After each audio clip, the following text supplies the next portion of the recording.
让你们瞧瞧爷爷的打狗吧！去你的！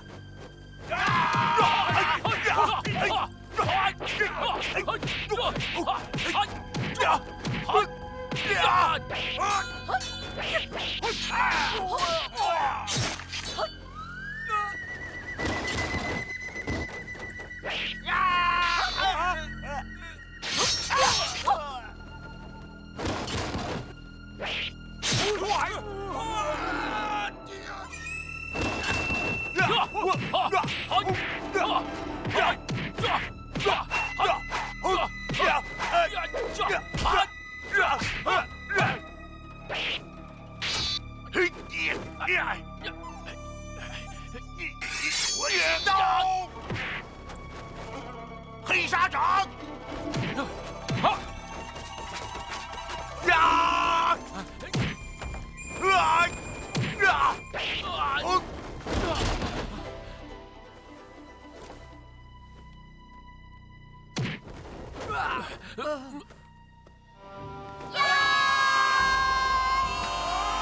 全都来了，给我拿下！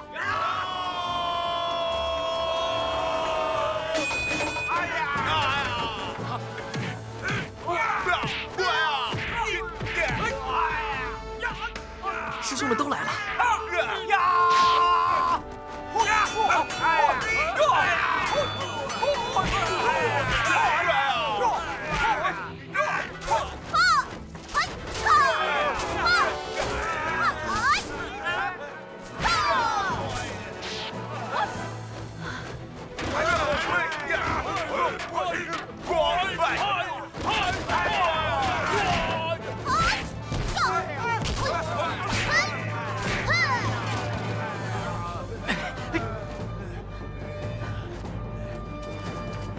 师弟，你们没事吧？把你们全解决掉！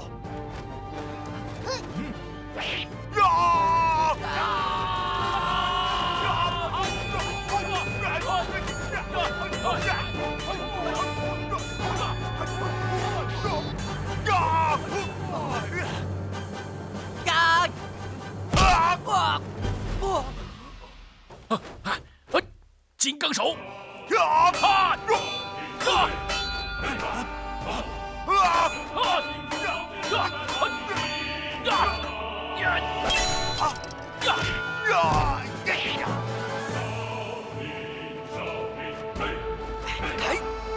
罗汉十八手！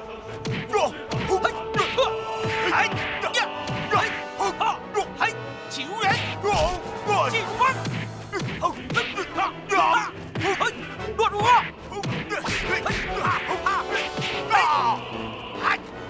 罗汉掌！黑沙掌！哎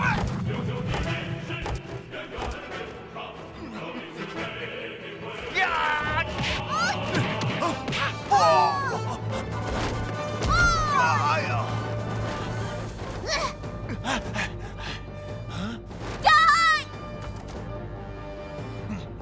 悟空，你歇会儿，让我来。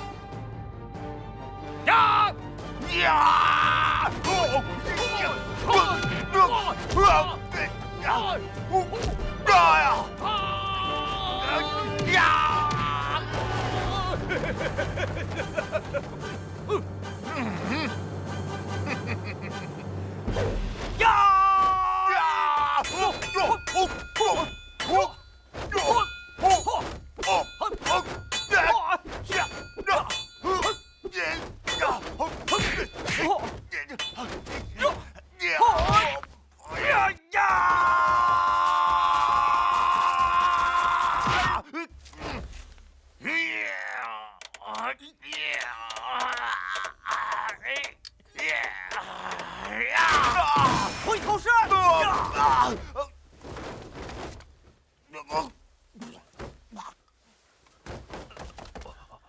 我已经打中他的命门，童子拜佛。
杜锦呢？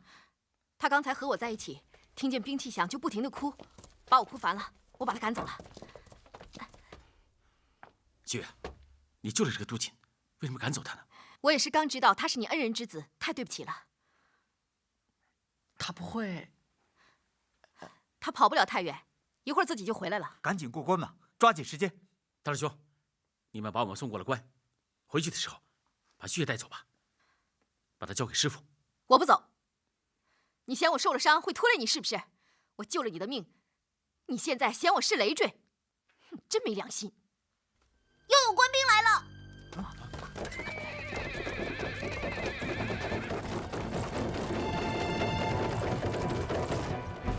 是前锋叔叔。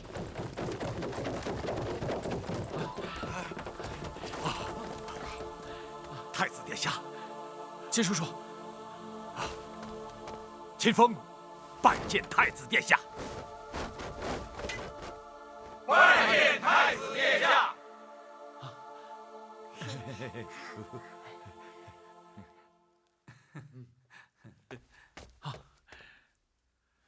钱叔叔，快请起，快请起！钱叔叔，钱叔叔，我们好久不见了。是啊，是啊，快，跟我去大营，咱们好好聊聊。好。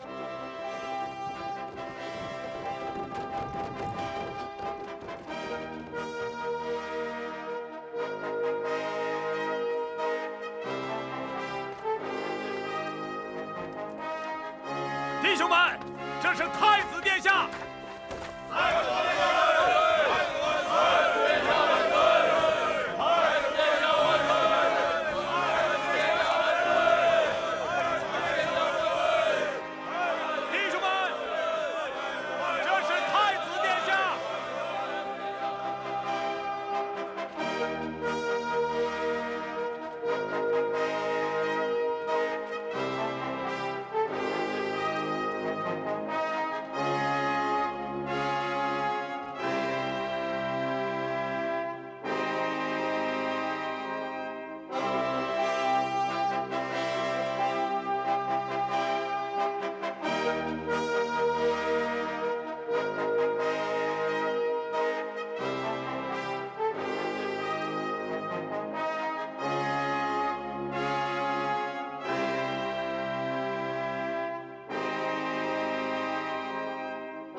对不起，秦叔叔，这个问题我一直不敢去想。错，你没什么不敢想的。你是魏朝的王子，你生来就要成为魏朝的皇帝。现在，魏朝被高阳那个乱臣贼子篡夺了江山，你从他手里夺回江山，报杀父灭朝之仇，这是天经地义、责无旁贷的呀。我知道我责无旁贷，这么多年来，我一直想报仇。因为我明白，我肩负家仇国恨，这是必须做的。可是，我现在是个佛家弟子。哎，不，你不是佛家弟子，你到少林寺是为了求一个安身之地呀。一开始是这样，可是这么多年研读佛法，我越来越明白，我如果按照你说的做，必定会有很多人因我而死。我不想看到这些。那你想看到什么？你不要再犹豫了，现在你去也得去，不去也得去啊。为什么？你以为这次霸道围攻少林是那么简单的事吗？怎么回事？霸道是齐王的人，最近他一直负责打听你的下落，现在他已经知道你是少林的人。不久将会有大批的官兵杀到少林，你难道要给少林带来一场灾难吗？只有你举起一旗，把霸道和高阳的视线吸引过来，少林或许有可能避免一场灭顶之灾呀。还有，高阳下令屠杀魏朝宗室，目前已经杀了几百人。他想把魏朝宗室赶尽杀绝，以绝后患，甚至连他的亲戚也不放过。所以，为了拯救魏朝宗室，你非出山不可。王爷，他来了。王爷，你干得怎么样啊？回王爷，小的已经取得了他们的信任，他们对小的已经没有任何怀疑。好，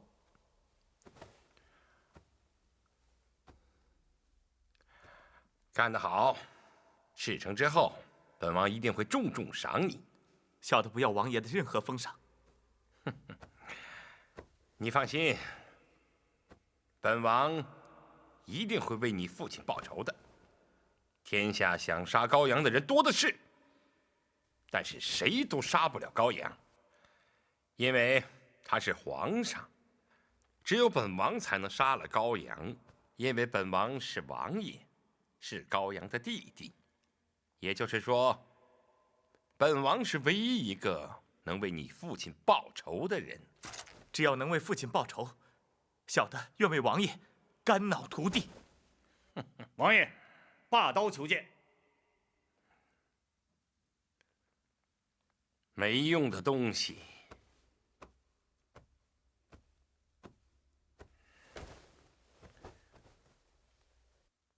你去吧，有什么情况，随时向本王禀告。是。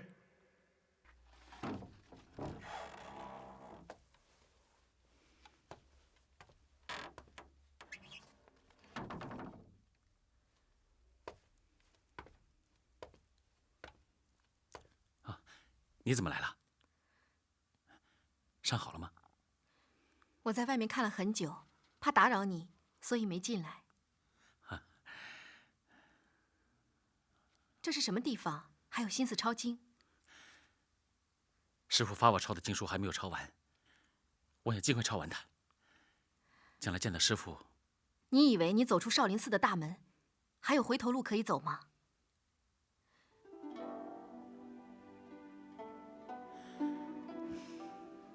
以前你是佛门弟子，可现在你是个覆巢王子。你可以想从前不敢想的事。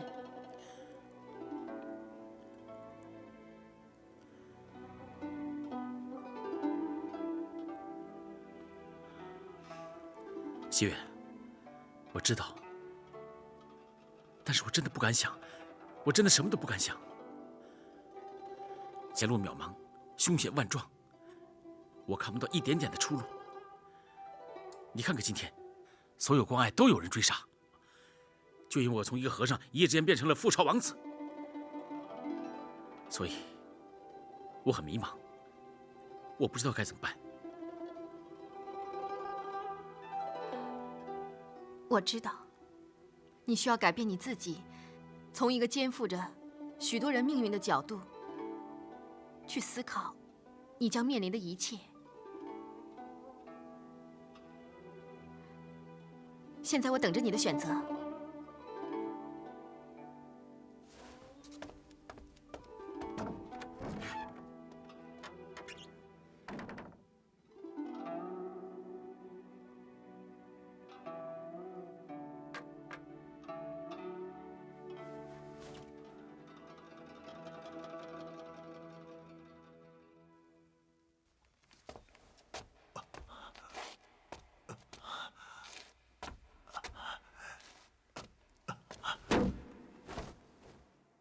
无能，废物！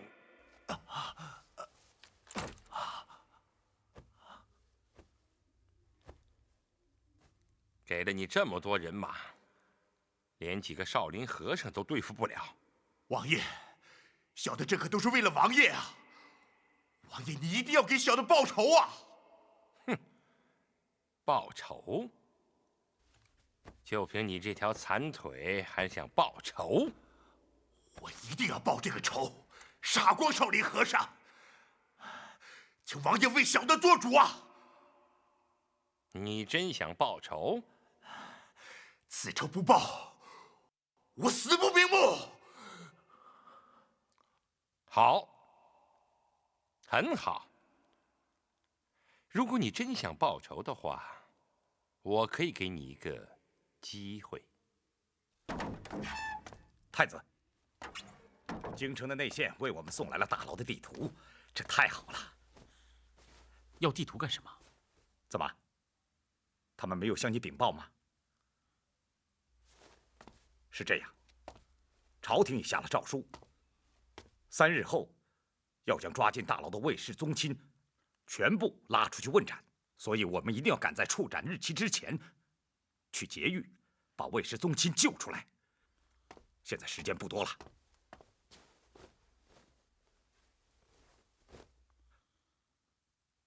还考虑什么？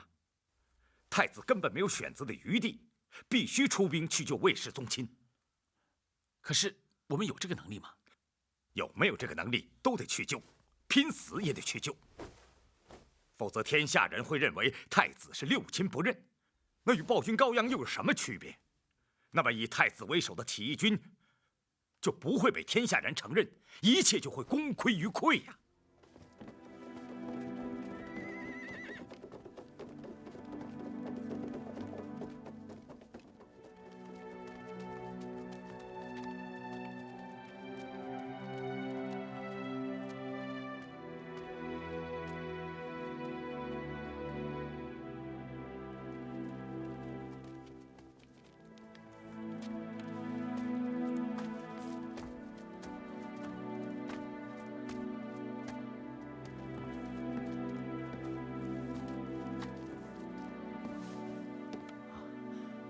钱叔叔，我认识一个姑娘叫袁文翠，她今年还不到12岁，可是因为命运，她也被暴君抓了起来。有消息说，她也要被问斩了。她是什么人？按辈分，她是你的堂妹，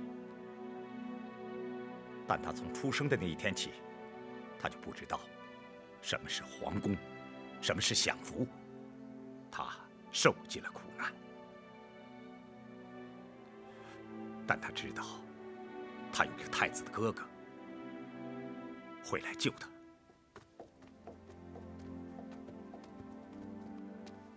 参见太子殿下。今天啊，把大家聚到一块儿，是要宣布一个事儿。太子殿下要宣布营救魏氏宗亲的计划，有请太子殿下，请吧。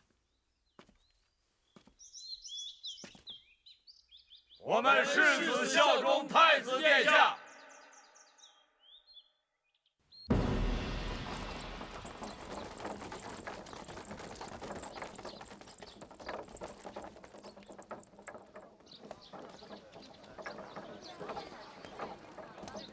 站住！什么东西？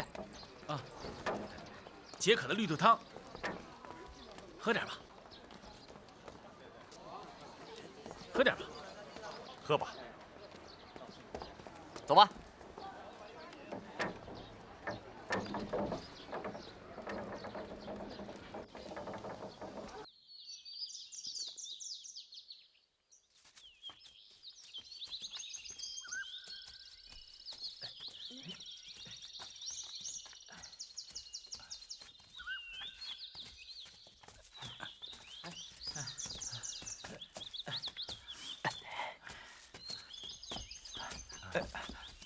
那边，走吧。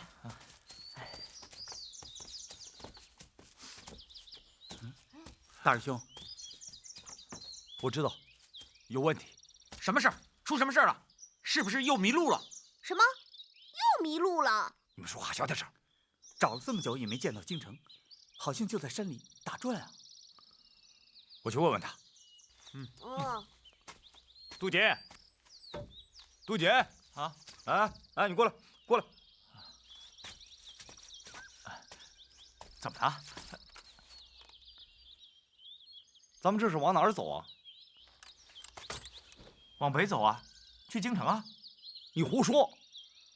我从小就在山里长大，我能不知道那是哪个方向吗？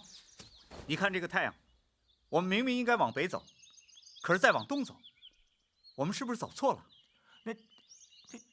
你们这是干什么？哼！说，你要干什么？为什么往错误的方向走？其实你们知道也无所谓，我就是不想让你们去京城。这话什么意思？就魏氏宗亲太危险了，你们就不怕死吗？你知不知道这样做会给二师兄带来危险？你们是和尚，你们怕什么？可是我长这么大还没碰过女人呢。你们想去死，你们就去死，我不想去送死。这么大的事儿，派这么一个怕死鬼来带路。算了，三师兄，别跟他说了，说也说不清。不管他了，抓紧时间赶路吧，走。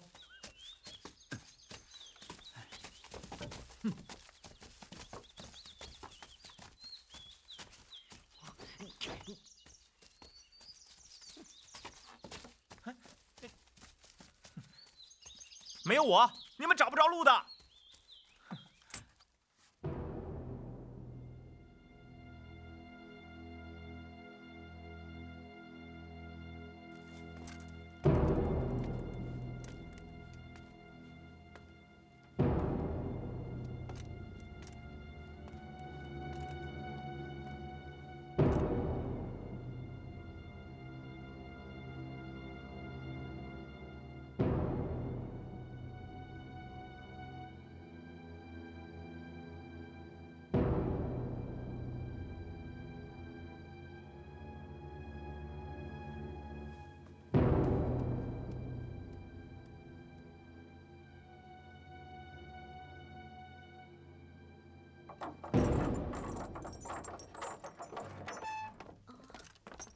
走，走，快走。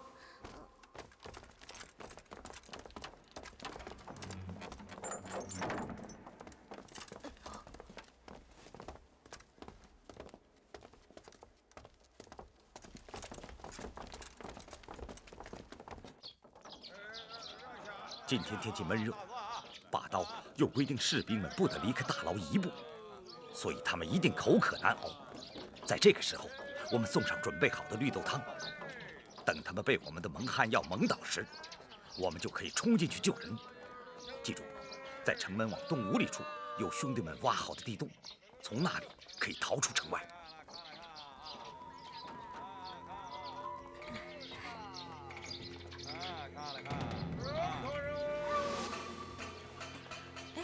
别动，你看着我，这样演的才像。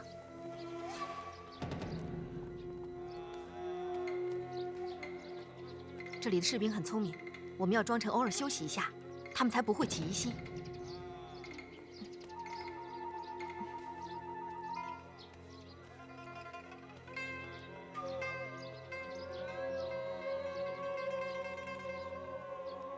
卖绿豆汤喽，清凉解渴的绿豆汤。卖绿豆汤喽，清凉解渴的绿豆汤。绿豆汤，卖绿豆汤了，清凉解渴的绿豆汤。卖绿豆汤了，绿豆汤，清凉解渴的绿豆汤。天太热了，喝碗绿豆汤吧。卖绿豆汤喽，卖绿豆汤喽。卖绿豆汤。你们这卖什么的？啊，冰凉解渴的绿豆汤。大爷，您要几碗？太好了，推过来吧。哎，走。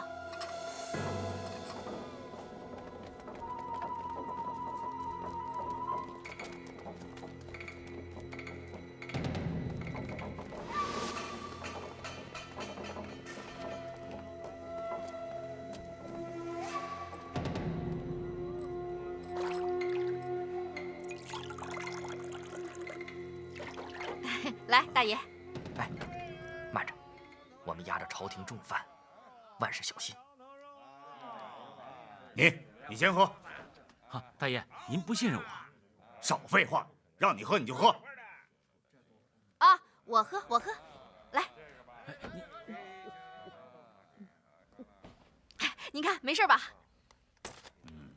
我们出来做生意的呀，就图个口碑好。要是把您几位喝坏了，我这生意还怎么做？行了，别唠叨了，给我们几个一人盛一碗。哎，好嘞，来拿干净的碗。来。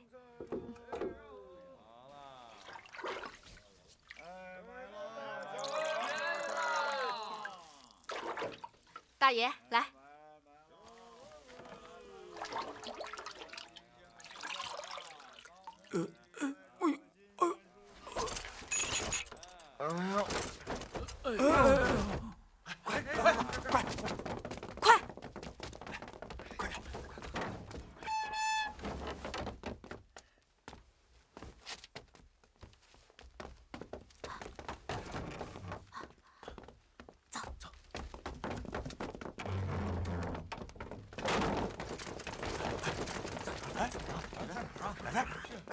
在哪儿？门在哪儿？不知道。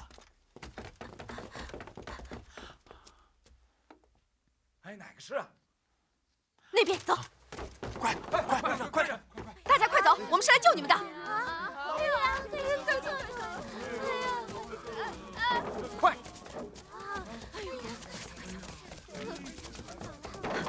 快走！哎呦，来救我们了呀！快走！来了，快！走！怎么了？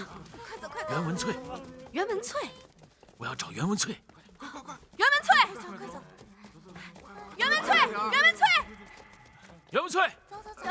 袁文翠呢？他今天早上被官兵抓走了。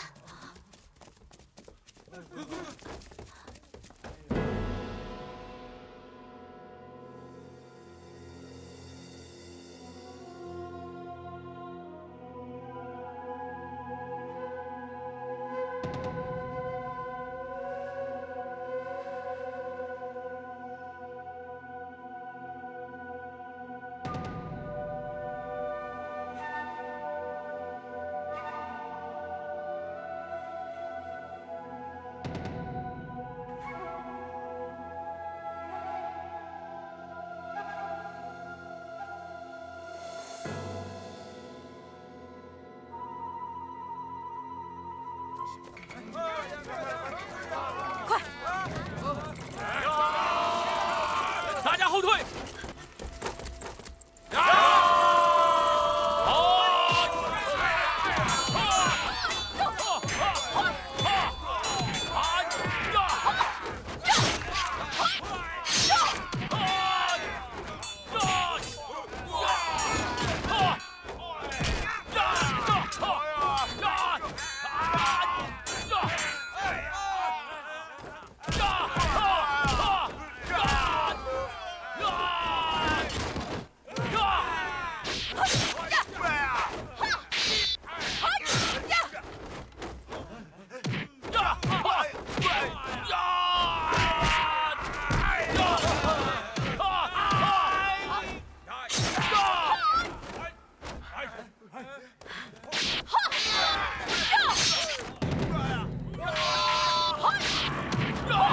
小心！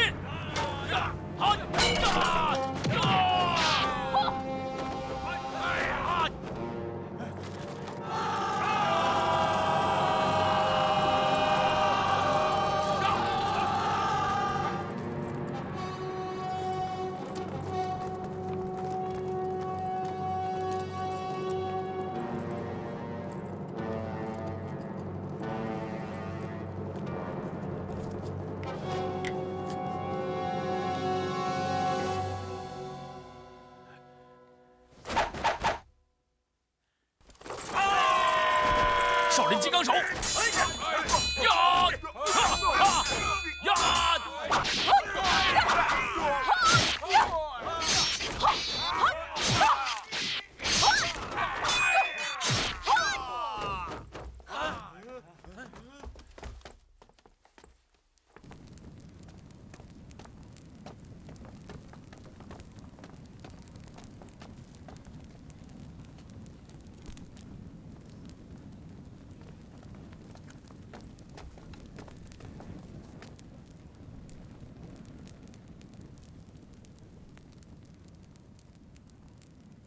我听说你是魏朝王子的婶婶。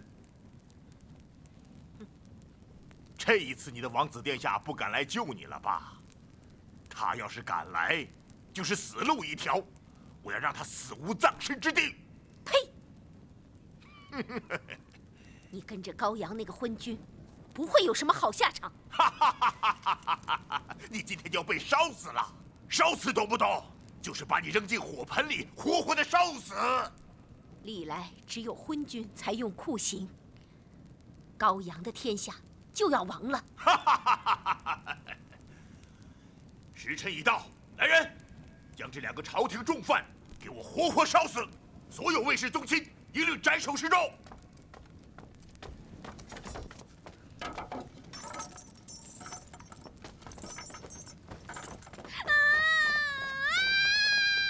不要哭，你是卫氏皇室的宗亲，死也要死得高贵。把他们给我扔到火里！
我们走吧。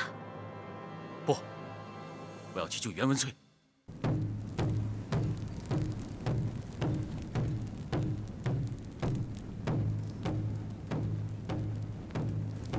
把他们给我扔到火里！文粹！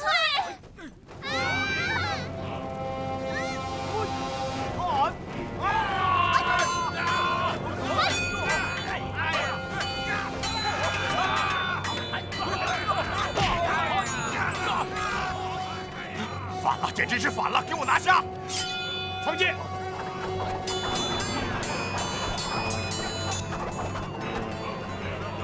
七月，你带他们走。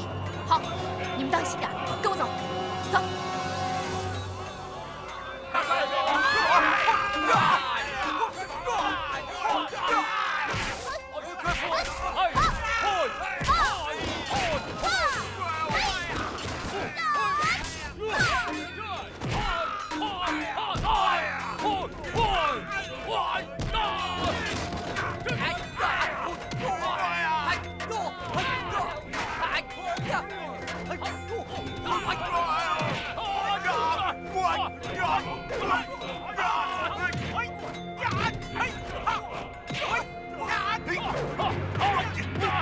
太子，不要恋战，伏兵就在附近，马上就到，快撤！赶快行刑！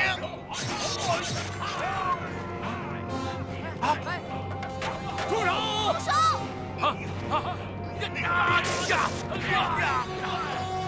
二师兄，我饶不了你！放箭！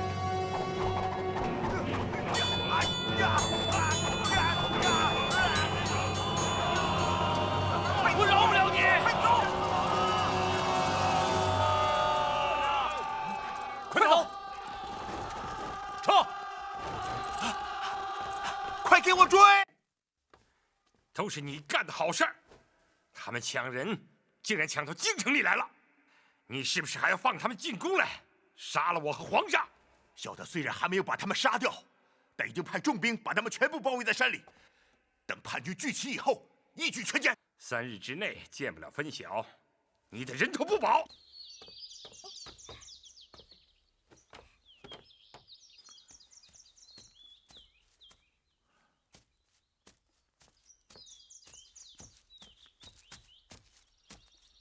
太子殿下，这是我刚打回来的狍子肉，来吃点吧。来，秦叔叔，我不吃荤。你还把自己当成佛门弟子啊？一朝入佛门，终生向如来。那我问你啊，你登了帝位，还如何做佛门弟子啊？自从太子殿下的母亲为我葬下全家开始，我的命就不是我的了。太子殿下最大的毛病就是太仁慈。我总是担心啊，太仁慈也许是他前进的最大门槛。西月姑娘，你要多多开导太子，争取让他早日立位。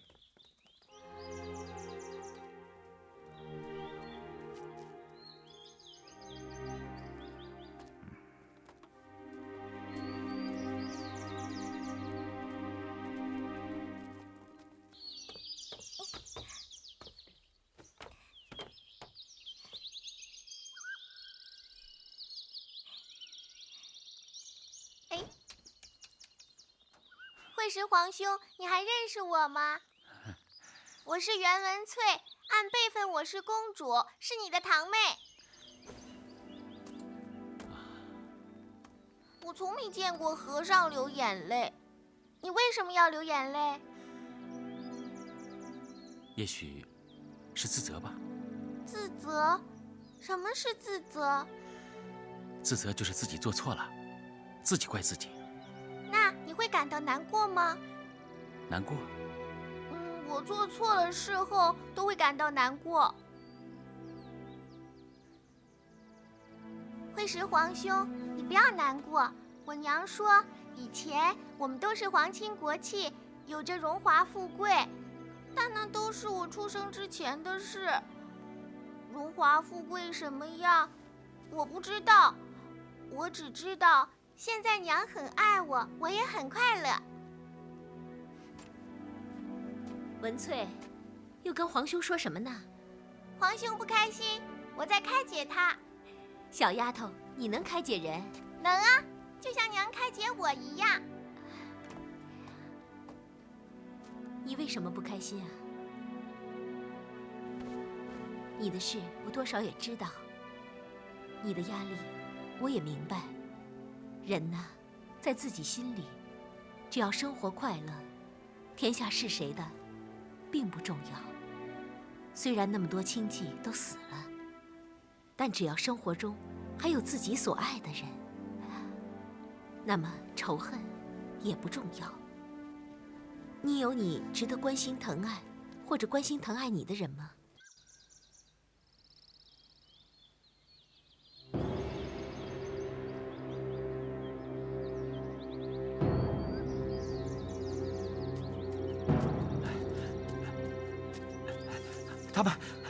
他们在那边呢。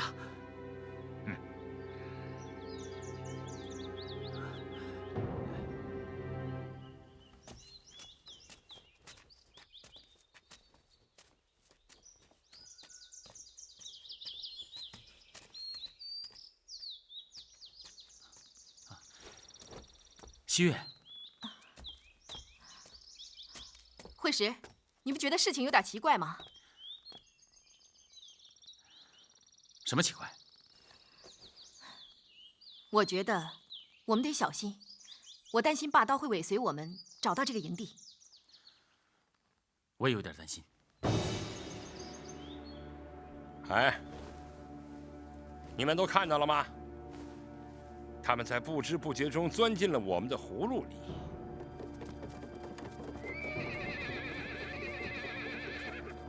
等到天黑，我们就……王爷高明。等拿住魏朝王子，本王为各位爱卿摆宴庆功。本王登基之后，你们都将成为朝廷的重臣。谢王爷厚爱，谢王爷厚爱。要是再让他跑了呢？乔王爷说的啊！好，那边看看。这。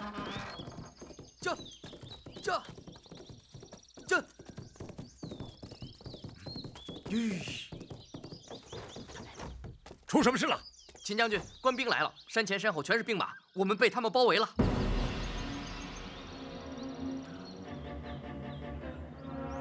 我明白了，我们结完法场之后没有及时转移营地，看来要有一场恶战了。哼，不好！秦将军，怎么了？啊，你看，我们所处的地方正在一个葫芦形的地形里，四周很容易遭到埋伏，而且前面就是一个死胡同。不好啊！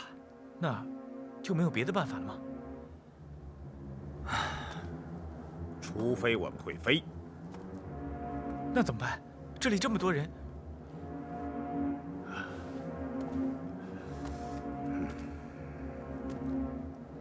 你快请太子殿下还有他的师兄弟过来。是。对了，还有西岳。是。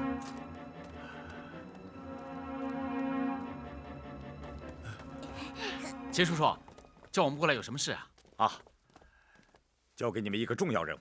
重要任务？这个任务啊，还非你们完成不可啊！什么任务？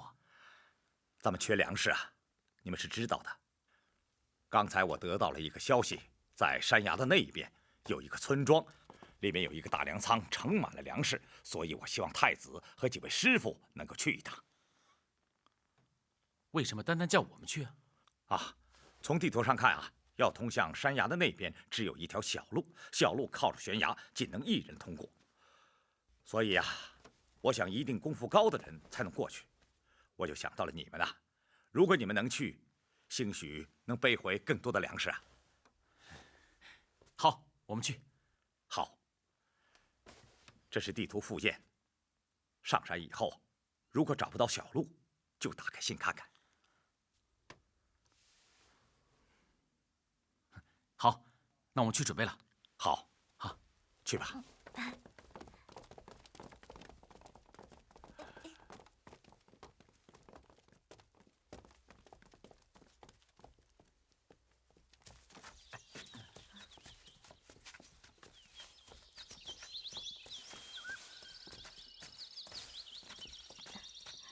这里的山势这么陡峭，一点都不像会有大粮仓和村庄的样子。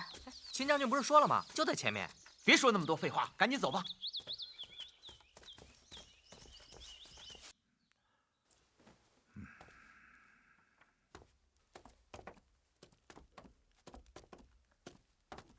秦将军，山那边真有食物吗？那边什么都没有，只有安全。那保住了太子殿下，就是保住了魏朝的希望。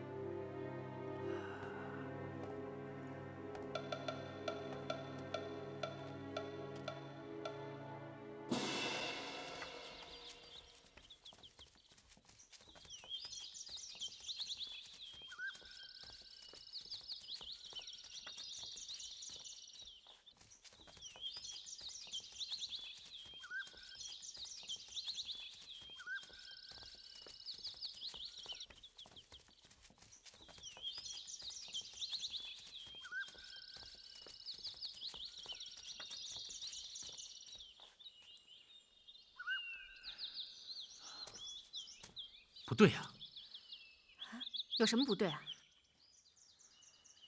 秦叔叔说翻过一座山就到了，可我们翻过2座山了，怎么还没到啊？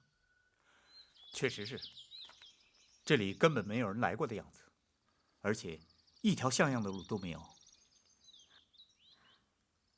惠石，你不是有秦将军的信吗？对呀。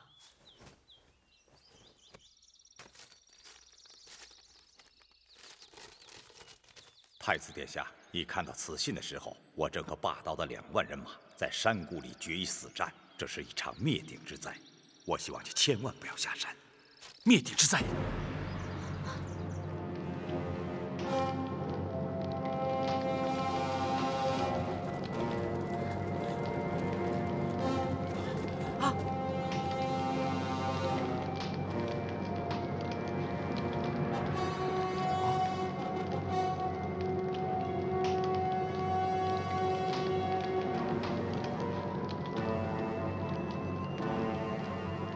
秦叔叔，秦将军，秦将军，秦将军，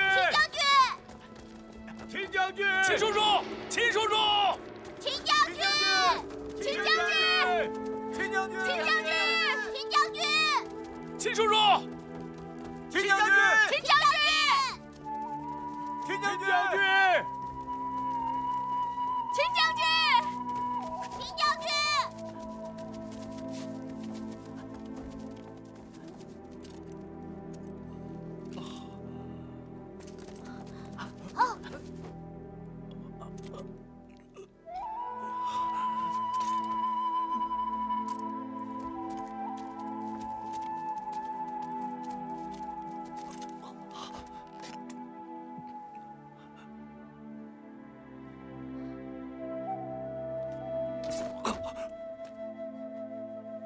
秦将军，是你们，秦将军，秦将军，太子殿下呢？他说下来救你们，怎么，你没看见他？快去找啊！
太子殿下，快走！文翠，文翠！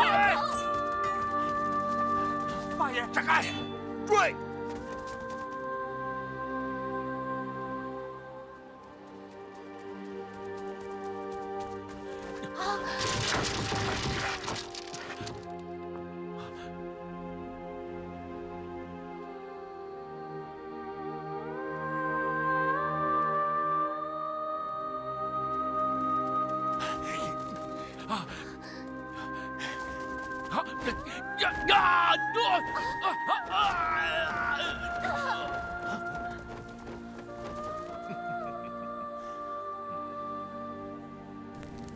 太子，会师，二师兄，太子，二师兄，二师兄，会师。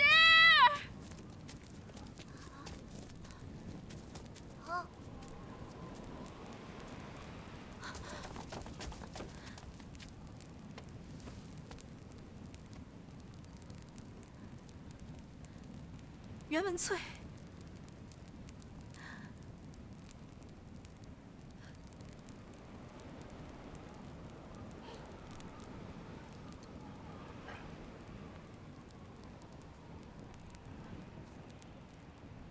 他们都死了。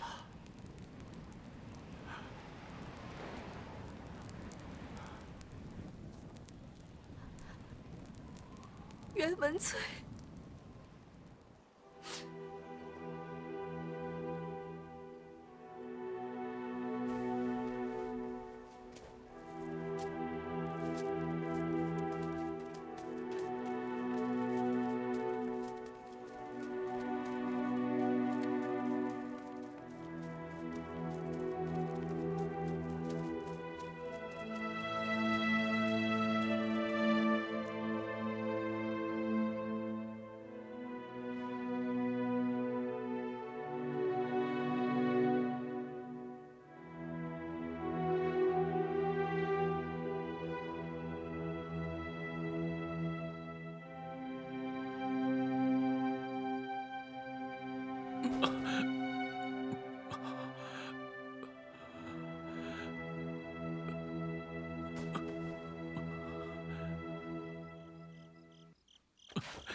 珊珊，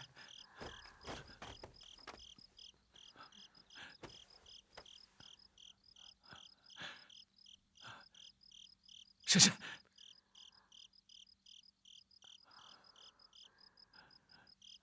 太子殿下，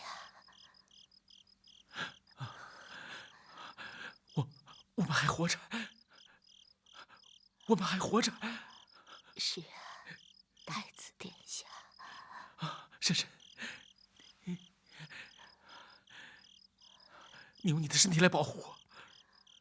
太子殿下是我们的希望，你一定要活着。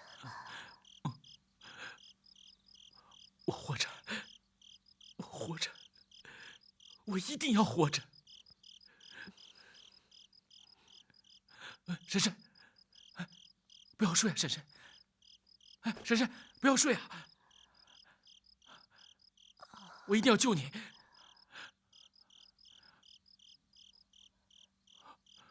我去给你取水，去给你取水去。太子殿下，你一定要替我们报仇，替文翠报仇。你一定要活着，去向高阳讨一个公道。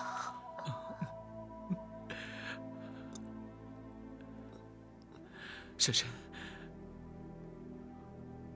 我去给你取水。你等着。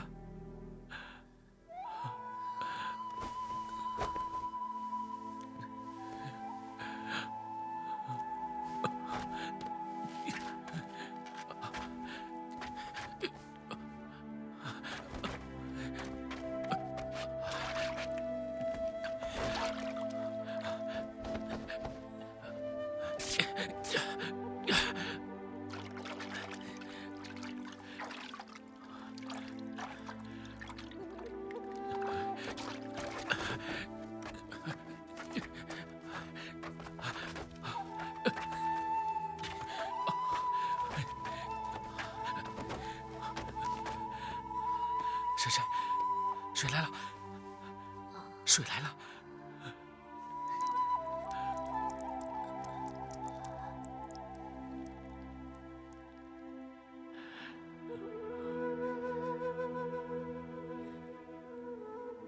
这水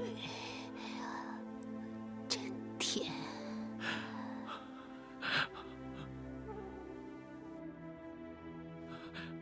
珊珊，珊珊，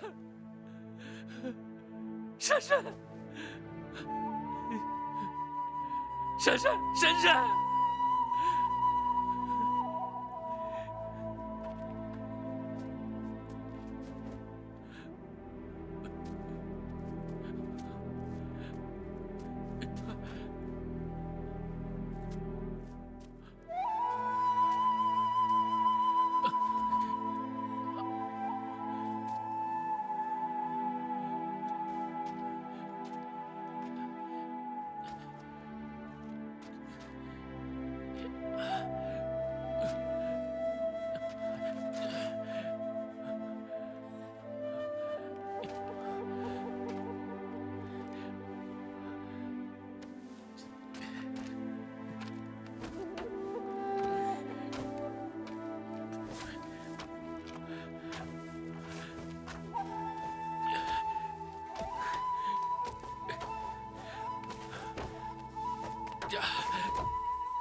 二师兄，慧石，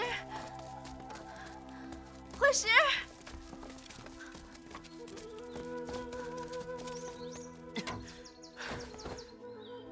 这二师兄肯定是找不着了。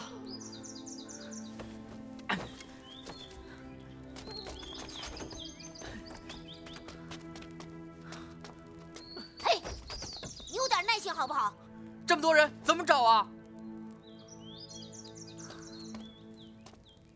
希月姑娘，二师兄武功那么高，不会有事的，你别担心了。老四说的对，慧石肯定没事的。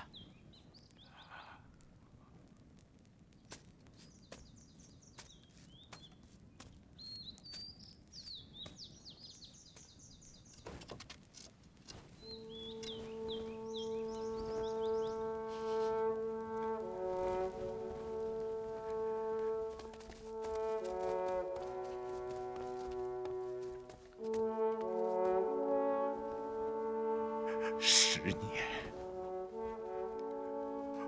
我筹备了10年，没想到是这样的结果。万事随缘吧，阿弥陀佛。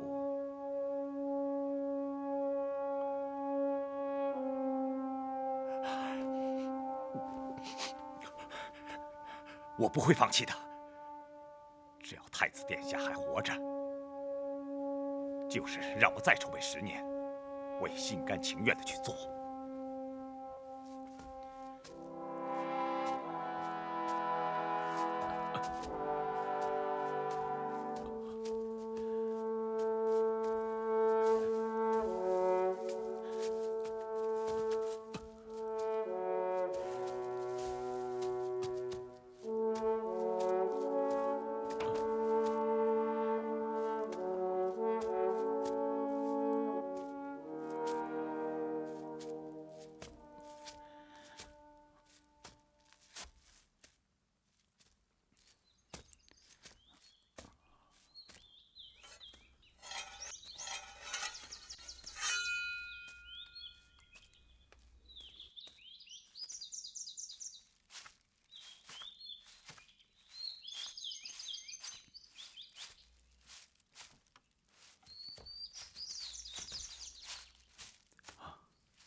锦，你还活着？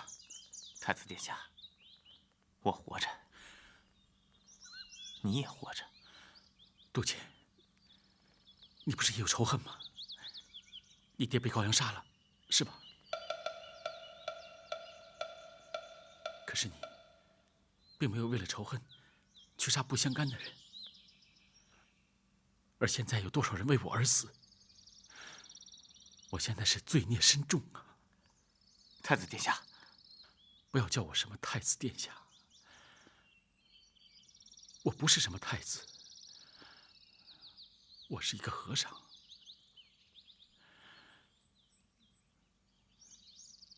10几年的修行啊，好不容易心有所安，可是现在我找不到我的心了。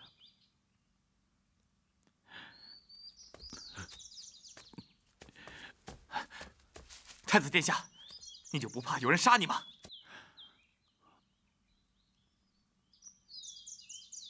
太子殿下，我问你，如果用你的头来换高阳的死，你换不换？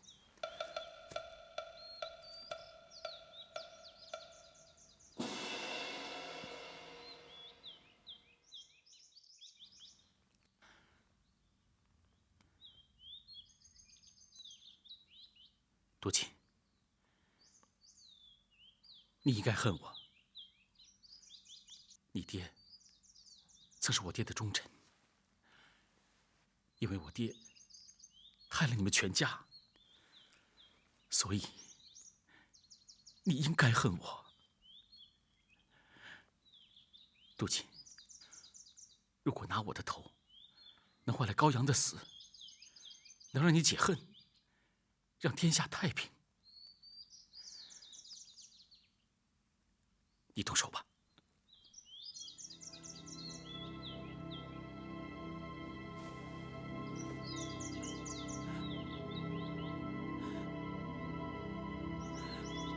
哎！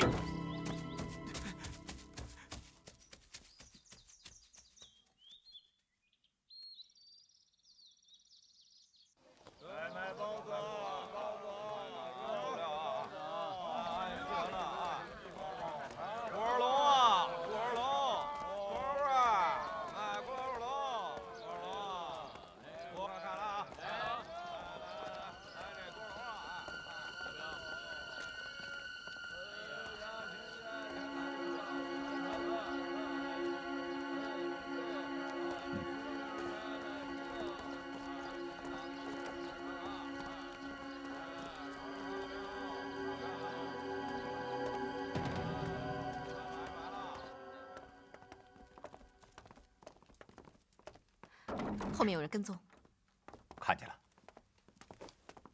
我去把他抓来。哎，这人跟了我们很久，可没什么行动，不像是坏人。哎，那可说不准，秦将军，没准那小子还没找着机会呢。我们这么多人，怕他干嘛？哼，他找到机会啊，我们就完蛋了。大师兄，你说呢？哦，秦将军，你看呢？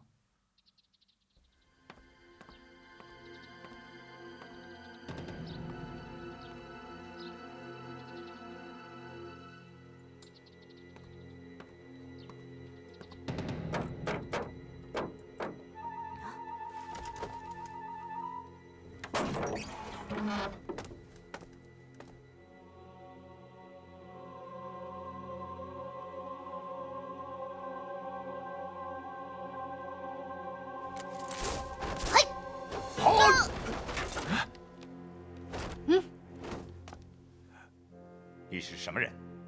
说，干什么来的？各位师傅，我来是想带你们见一个人。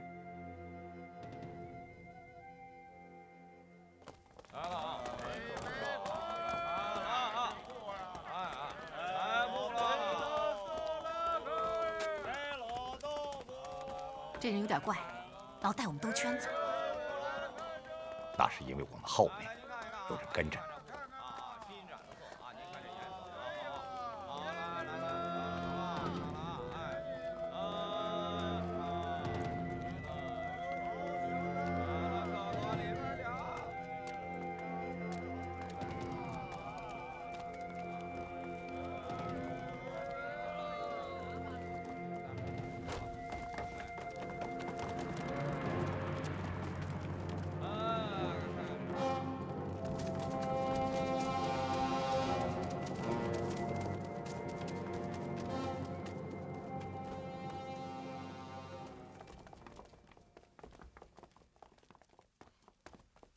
各位师傅，请吧。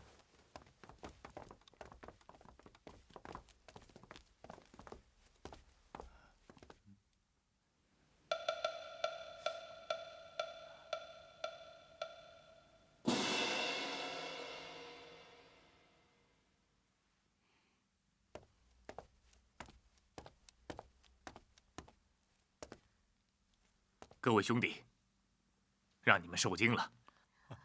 杨将军，杨将军，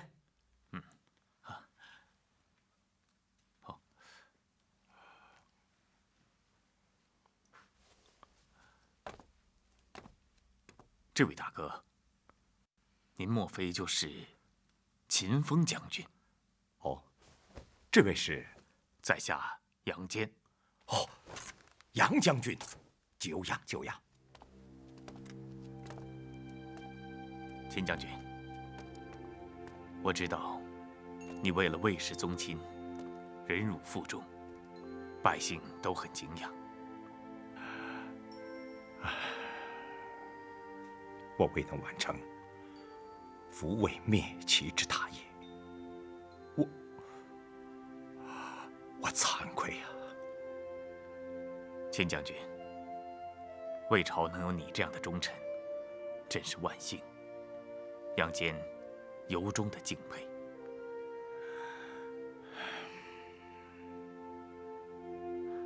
只是现在要恢复魏朝的江山，怕是不大接近现实吧？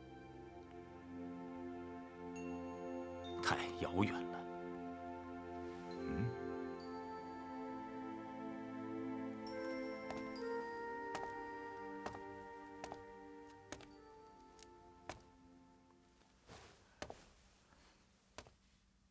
好，我和你们一道去少林寺。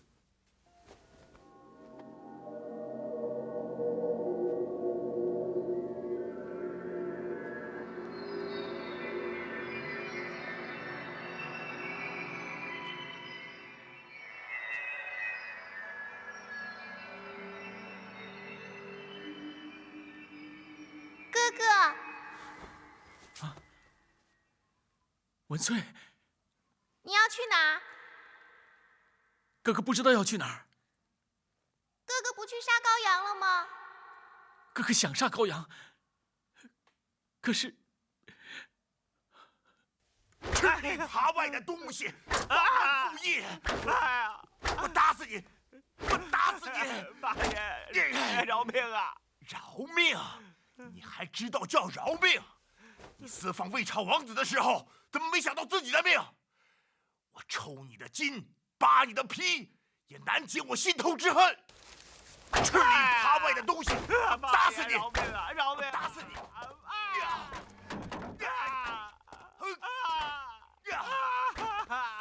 吃你扒外的东西！好了，打死你！王爷，这小子胆大包天，是他自己找死。这是干什么呀？叫得怪吓人的。到底是怎么回事啊？我们合围魏朝叛军的时候，那个魏朝王子跌下了悬崖，他已经没有还手的力气了，正好让这小子碰上了。您说这不是老天给他的运气吗？可是他一没有杀，二没有抓，他竟然私自的把那个王子给放走了。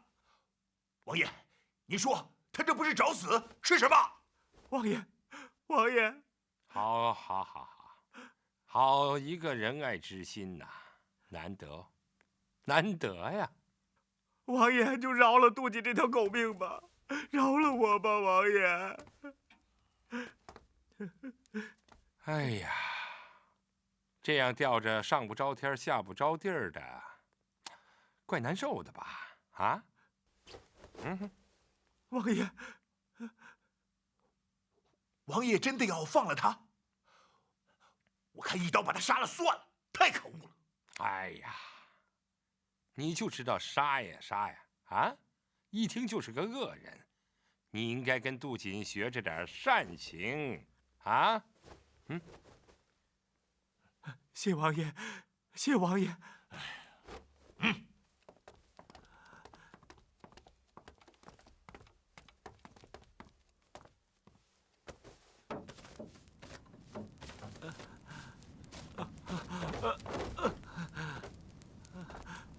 谢王爷，谢王爷。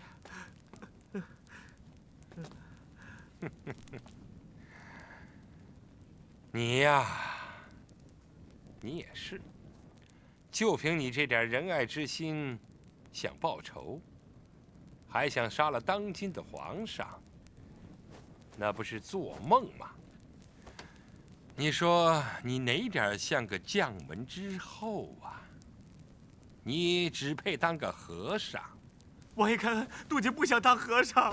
王爷开恩呐，王爷开恩呐，王爷开恩呐，杜姐不愿当和尚。王爷，杜姐还没碰过女人呢。王爷，求您饶了我吧。阉了他啊！是，还不快谢王爷不杀之恩！王爷，我求求您饶了我吧，王爷。凭你这颗善良的仁爱之心，不配做个男人。王爷。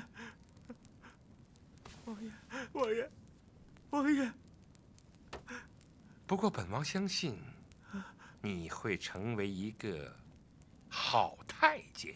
不，王爷，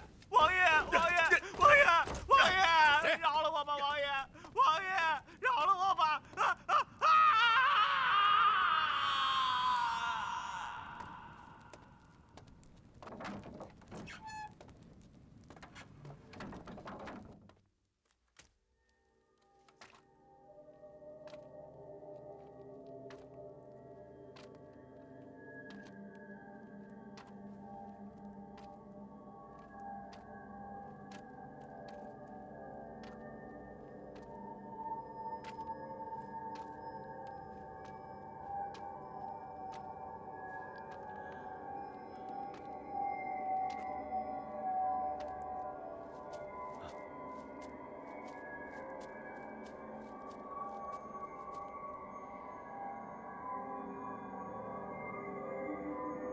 尉迟皇兄，这些人都是为你死的。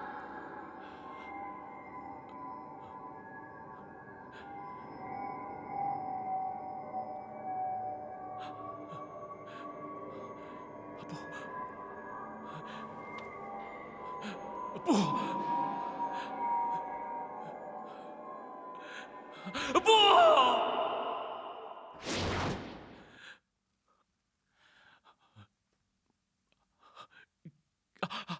师傅，会师，师傅，师傅，师傅，弟子罪孽深重，请师傅帮我解脱苦海。会师，苦海无涯，佛心是舟。师傅，我该回头。世上并没有一条回头的路啊！一旦事情发生，就只能往前走。往前走。阿弥陀佛，会师，你要为死去的人诵经千遍，求他们早日超度，往生极乐。是，弟子谨遵师父教诲。会师啊，你不能如此的消沉下去。会师，你听师父给你讲，那么多的人死去了，只有不停的为他们诵经超度，才能够真正的解脱。明白吗，孩子？弟子明白。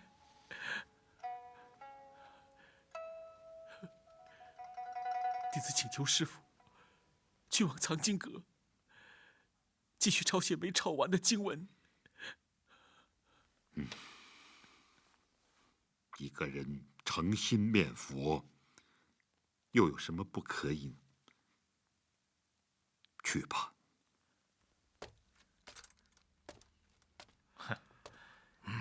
秦大哥，你能不能不走了？踏踏实实的坐会儿，行吗？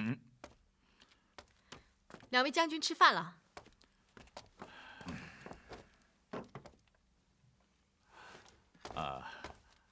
西岳，会师这2天情况如何？已经好了很多。他现在还在抄写经书吗？是。哎呀，他已经抄了这么多天了，也该抄完了。秦大哥，会师这次是求打开心结，这可不是1天2天就能解决的。哎呀，他整日这样为死去的人诵经，死人往生极乐了，可活人呢？他身上可是扛着复国大任呐。秦大哥，他的肩膀如果真能扛起那么重的担子，何不多给他些时间，让他恢复的更彻底一些呢？哎呀，他的伤早就好了，他应该马上出来跟我出去重新再来呀。秦大哥，我看你的病也不轻啊。我的病？得江山，可不是你这种得法。我用不着你教我。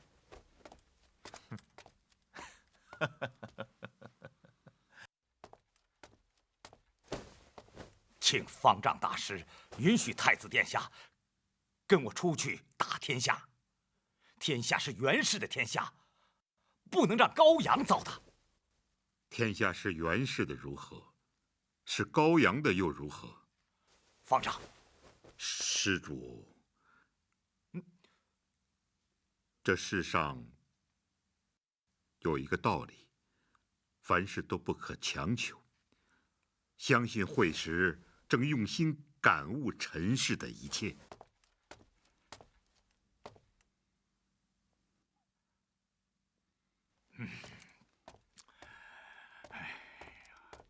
太子，难道就着魔了吗？这1个月来，我来看你，你不是冷眼相待，就是不见我。难道你忘了复国大任了吗？好，我不管你对我怎样，我对袁家的江山有着不可推卸的责任，我有义务辅佐你杀死高阳，为父报仇，夺回天下。我曾胸怀天下，可是天下能容下我吗？魏朝也是过眼烟云，我不想提这个了。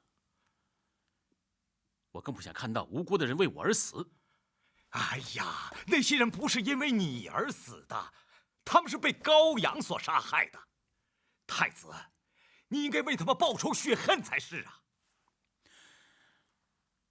阿弥陀佛。哎呀，你在念叨什么？我向你保证，只要太子跟我出去打江山，那一定会有很多人跟随我们，我们一定会成功。怎么样？会使他还是不肯答应出山。他不答应出山，最高兴的人应该是你吧？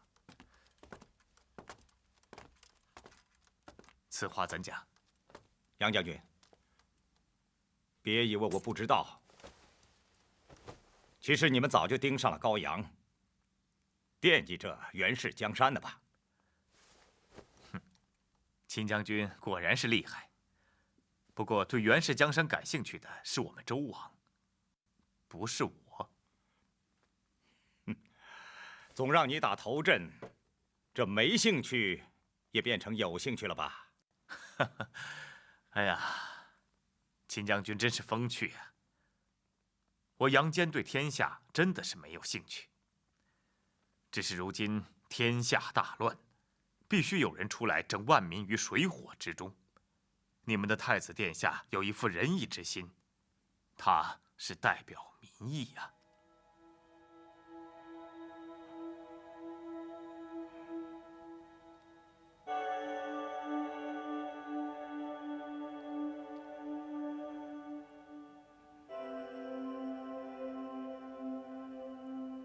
皇上、娘娘，你们告诉我，我该如何去做，才能让太子殿下重新出山呢？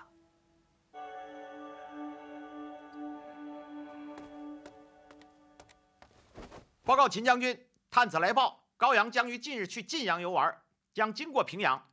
知道了，下去吧。是，将军。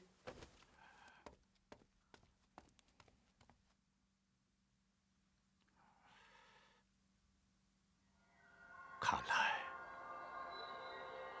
只有我去杀死高阳。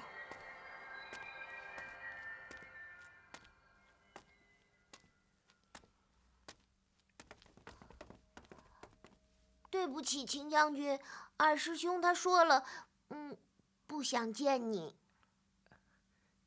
秦将军，不是我不让你见，是二师兄不想见你。我知道，我只是想让你们把这个锦盒交给他，我就在这等着。如果他看了以后想见我，你们就叫我。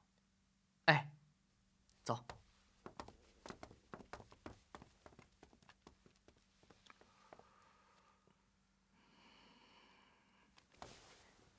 二师兄。二师兄，哎，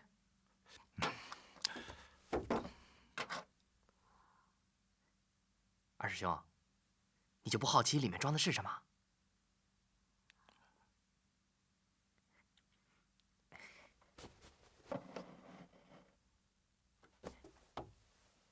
我看了啊，哎，是白糖糕。我都饿了。哎，这是秦将军送给二师兄的，你敢偷吃？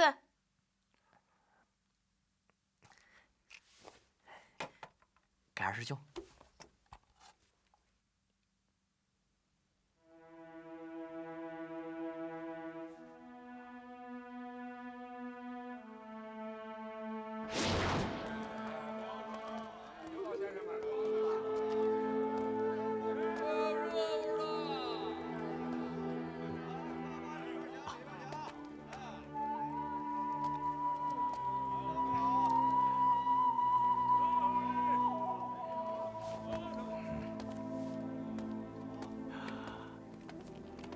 太子，你想吃什么？啊？我想吃娘做的白糖糕。啊，好。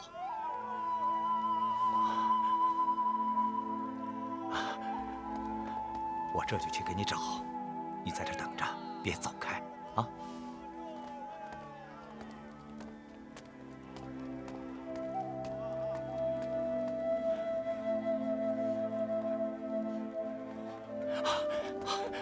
太子，太子，来，白糖糕。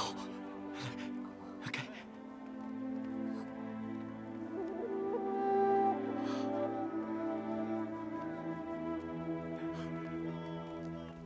就是他，打！敢偷东西，打！这块东西，不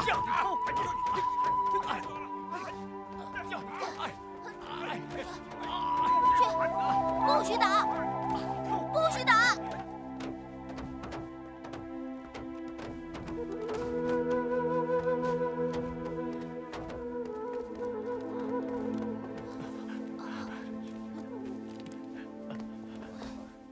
太子，白糖糕，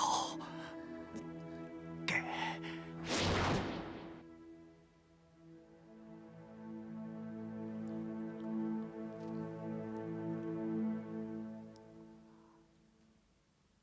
秦将军说，如果你想见他，他就在门外。快请他进来。哎，快走。嗯。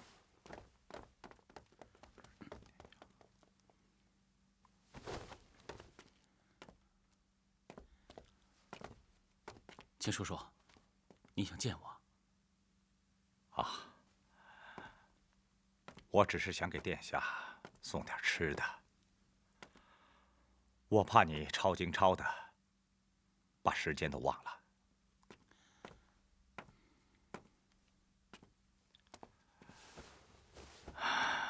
今天晚上，咱们什么也不谈，不谈国家，不谈复仇，好不好？秦叔叔，谁不想过安定的日子？我也不想终日的奔波，对不对？是啊，其实我一直都向往平静的生活。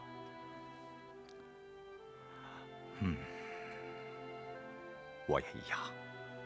其实我觉得少林寺是个很清静的地方，很适合养老啊。真的？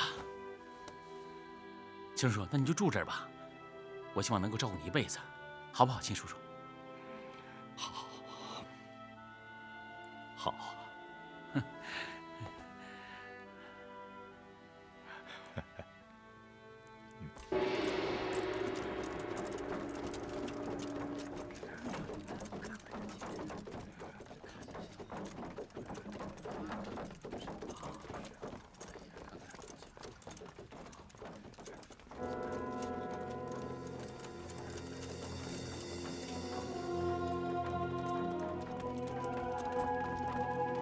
停下！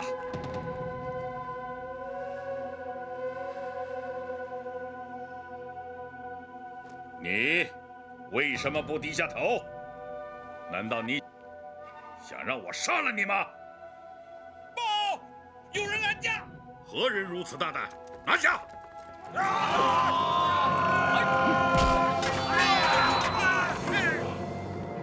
魏超秦风，取你狗命！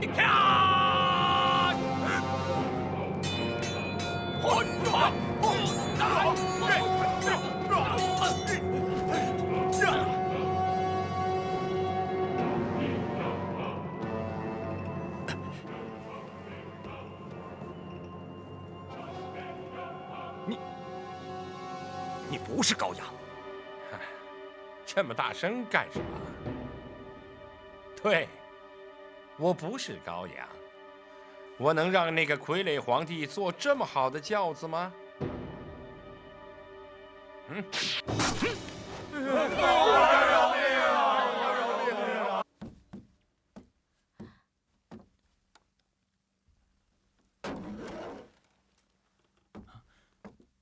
西月，你知道秦将军为什么下山吗？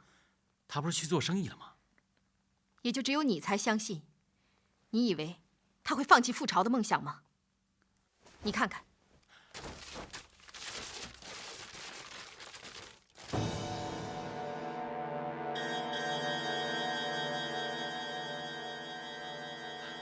秦叔叔，秦叔叔，秦叔叔，秦叔叔，秦叔叔，是我害了你。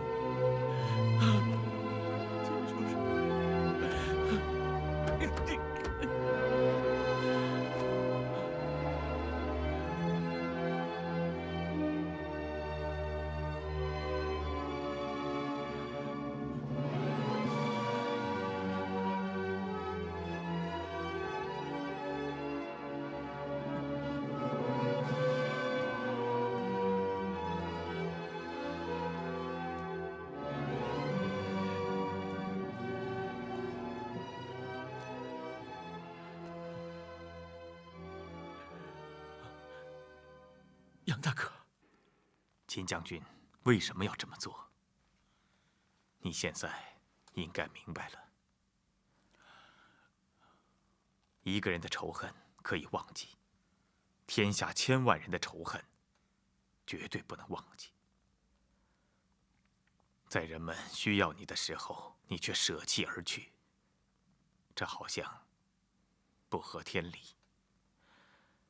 你如果继续在少林寺这么待下去，天下将会有更多的仇恨，会有更多人陷入跟你一样的痛苦中。你希望这样吗？难道你希望天下的人被残暴的君王所折磨？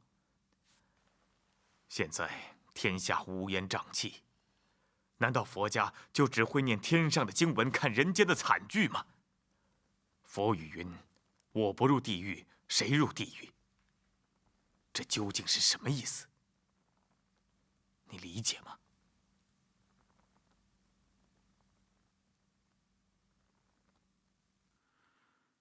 慧师，如果你决定走的话，就吹灭你面前的那盏佛灯；如果你决定不走， 现在就离开我这里。为师将忘记你魏朝王子的身份。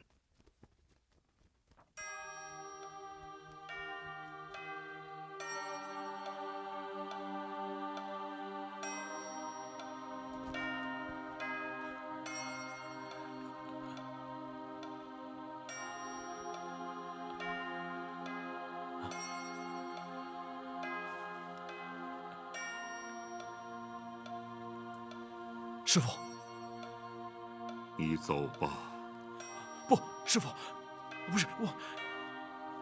如果你觉得在尘世之中，你还有什么事情没有了结的话，你就去吧。只有一切尘埃落定，你才会大彻大悟。记住，你这次下山， 不是以魏朝王子的身份去报仇雪恨，而是要以少林弟子的名义为民除害。师傅，在山上是修行，在山下也是修行，在凡尘俗世之中更是修行。师傅，你是支持弟子下山了，是吗？这世界上的事情， 事事有缘，也事在人为。师傅，师傅，慧师一个人下山一定会有危险的，你就让我和他一块儿去吧。也请师傅同行我二师兄一起去。你们师兄师弟6个人，始终是一条心。为师真是感到非常的欣慰。你们此次外出， 旅途充满了艰险，希望你们6个人互相帮助，互相扶持。记住，万事不可强求。多谢师傅教诲。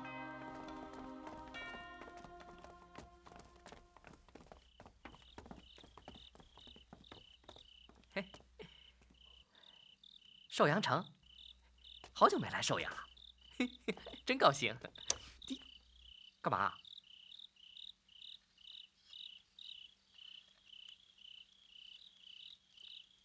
哎，二师兄干嘛发呆啊？哎，剁嘴！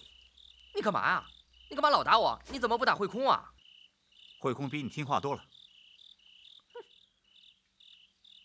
就在几天前，秦将军的头颅就挂在这城门之上。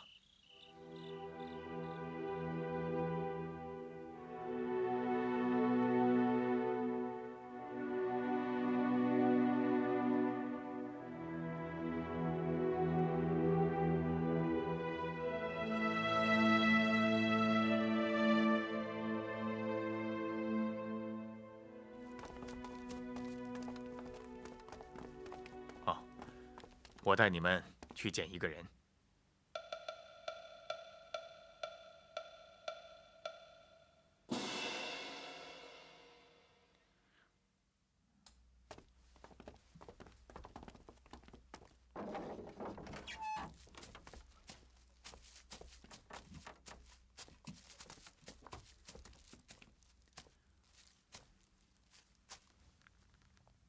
你们看他是谁？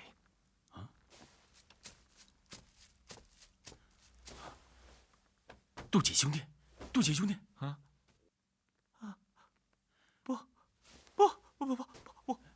我不要报仇，我不要报仇，我不要报仇，我不要报仇，我不要报仇，不要报仇！不！杜锦兄弟为什么变成这样了？他被阉割了，现在在宫里做了太监。为何对他处以如此残酷的刑罚？他本来是朝廷派去的内线。你坠下山崖的时候，他本来是要去杀你的，可是他却放了你，所以，杜锦兄弟，杜锦兄弟，杜锦兄弟，你放心。我不要报仇！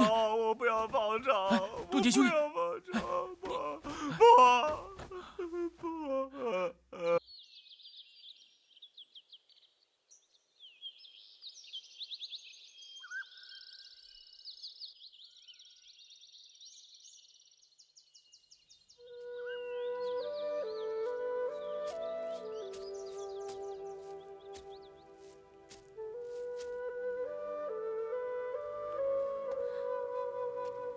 爹，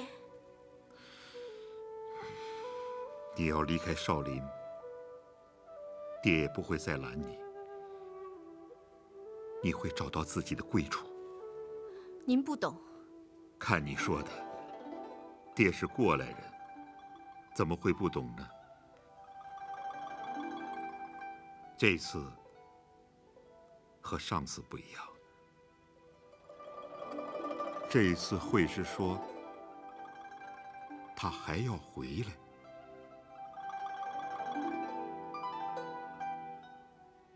他还是佛家弟子。世上的事本来都不能强求，只不过是当局者迷呀。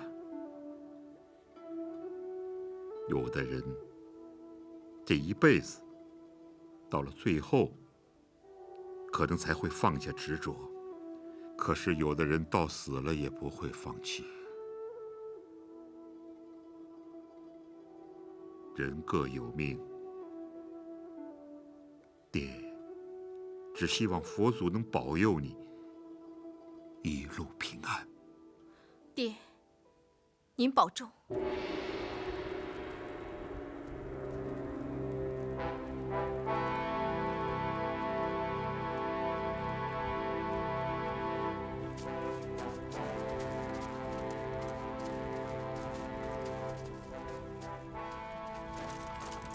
小将吴起拜见大将军。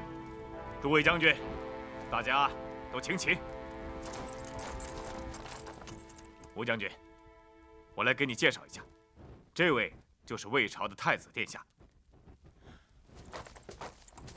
拜见太子殿下。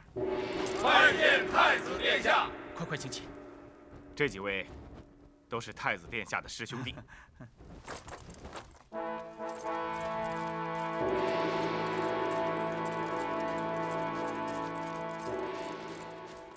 魏朝叛军已经被小的打得落花流水、溃不成军了，再也不会构成威胁了。本王让你抓的那个魏朝王子呢？魏朝王子虽然还没有抓住，但小的已经布下了天罗地网，就如在小的手心里一样。取他人头的日子就在眼前了。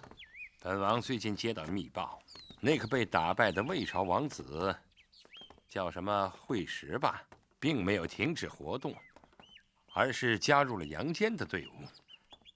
他们正向邺城杀来，这一切都是你留下的祸害，你知道吗？小的不知，小的该死，小的一定严令侍卫们加强防范，尤其是保护您和保护皇上安全无恙。我一定要抓住他们，撕碎他们。不，给他们创造机会，让他们进攻。王爷，您说什么？我说的还不够大声吗？你没听见？小的没听清楚。我是说，给那个魏朝王子创造机会，让他进皇宫来。王爷，因为我们剿灭了魏朝叛军，激起了本来就是少林和尚的这个魏朝王子的仇恨。我们把他的仇恨引进皇宫，让他来报仇。哼，当然是当今皇上，我的哥哥。可是，本王已经答应母后不杀高阳，因为他是我的哥哥。可这并不说明我不想马上登基。如果他多活一天，我就得晚一天登上皇位，这也是本王这一阵深感痛苦的事。这一次，我们可以借少林和尚的手除掉圣上，哦不，除掉高阳，让王爷早日坐上龙位。等他们替咱们办完事儿以后，可以在皇宫里就把他们解决掉，这叫一箭双雕。好一个一箭双雕，妙啊！为了保险起见，我再去拟一道圣旨，以包庇叛乱的名义，把少林寺的方丈给我抓来，逼他的弟子进宫。是。少林寺，少林功夫，这次本王派上用场了。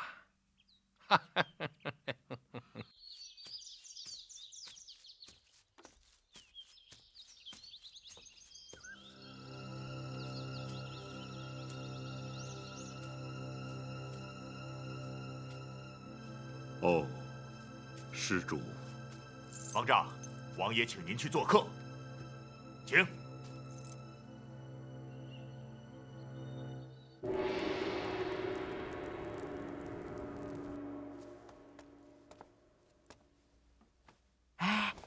我说，你们发现没有，杨将军可真威风，所有人都给他下跪。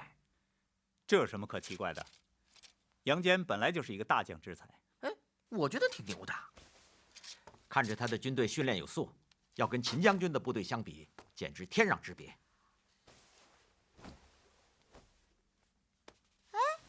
二师兄，我看也没有什么区别啊。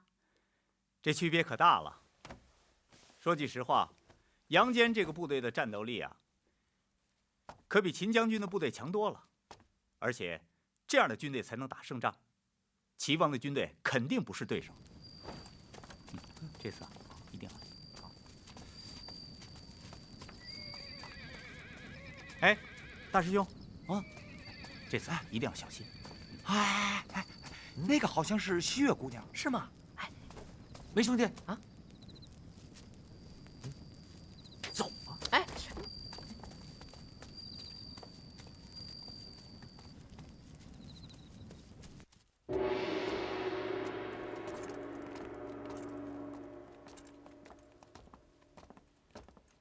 王爷，客人到了。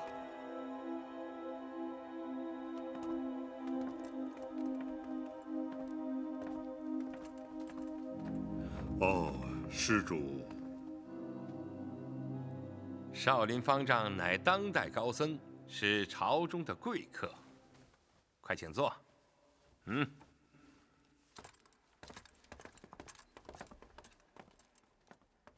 看茶。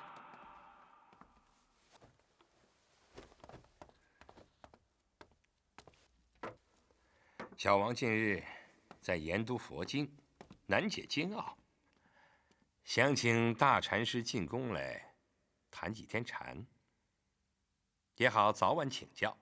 小王本该亲自去请，怎奈近日朝廷剿灭魏朝王子和叛军，军务繁忙，一时难以脱身，让大禅师受委屈了。你或许知道，当今皇上终日纵饮行乐，不理朝政，宫里的事、天下的事都得让小王操心，实在是忙碌得很呐。小王听说，朝廷追剿的魏朝王子与大禅师有师徒之分，不知确否？我想，这才是王爷把我抓来的真实目的吧。大禅师不要误会，小王只不过是随便问问而已。好，既然王爷相问，贫僧也就据实相告。不错，你刚才提到的魏朝王子，确实是贫僧的第二个弟子慧石。只不过是他自从进入寺门之后，魏朝王子早已经死掉了。此话怎讲？慧石6岁那年，家国遭难，遁入空门。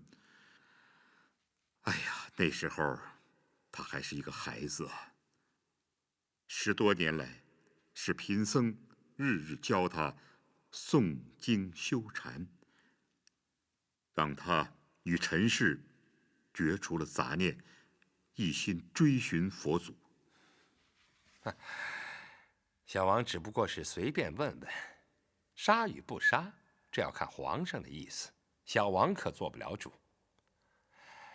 小王请你来，只是想和你谈佛法，你就安心的在宫里住些日子。小王不会逼你做任何事情，你也不会受到任何伤害，你只管放心就是。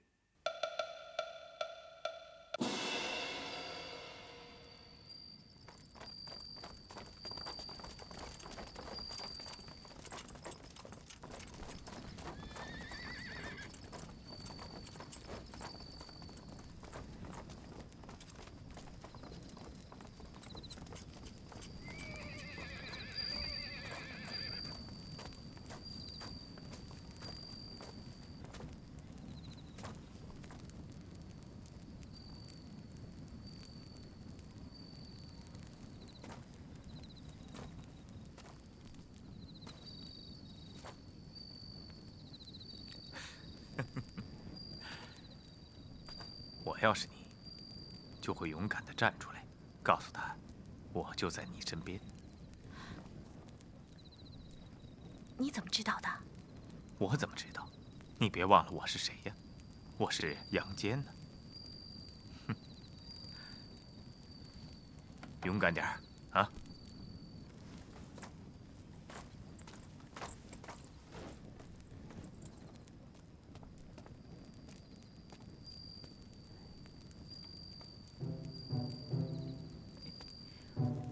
哎呀，哎呀，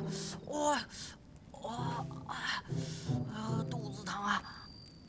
哎，兄弟，帮我把饭送进去。哎呦，快点，快点，快点！哎呀，哎呀，快点啊，兄弟！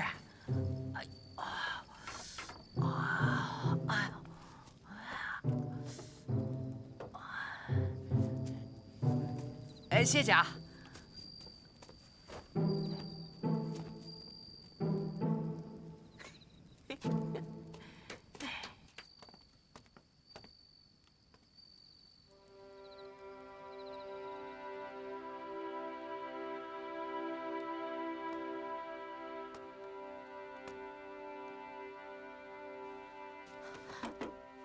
哎，小兄弟，你等等。这一天啊，我看你一直在门外，你辛苦了，来一起吃吧。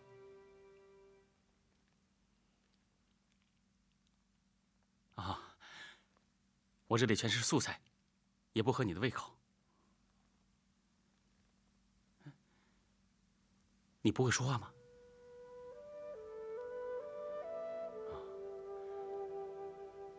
十聋九哑，能听见我说话吗？还好，上天没有抛弃你。啊，来，先喝点水吧。外面天也凉了。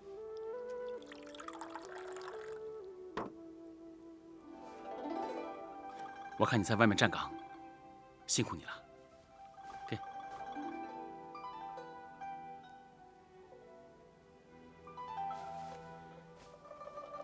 唉，其实我跟你一样，也很辛苦。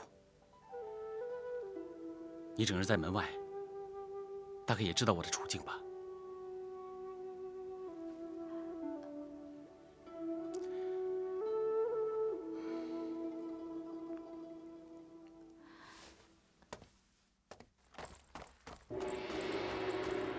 杨将军，邺城送来的密信。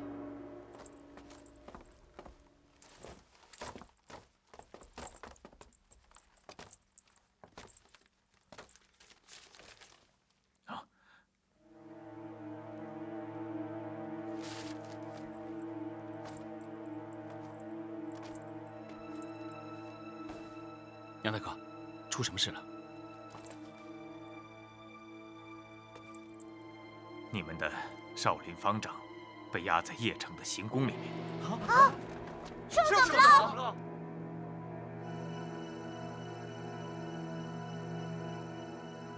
我们一定要救出师傅！杨大哥，你一定要帮我们救出我们的师傅。放心吧，我杨坚责无旁贷。看起来，攻打邺城是天意所在。会师，快说说你的想法。守城的吕将军曾是魏朝的将领，他和秦叔叔私交很好。秦叔留下的信说，此人可以策反。策反？杨大哥，你写一封信，由我和师兄们偷偷进城，找到李将军，劝说他弃暗投明。如果能成功，吕将军可以做内应，里应外合，协助攻城。我和师兄弟们想办法进入行宫。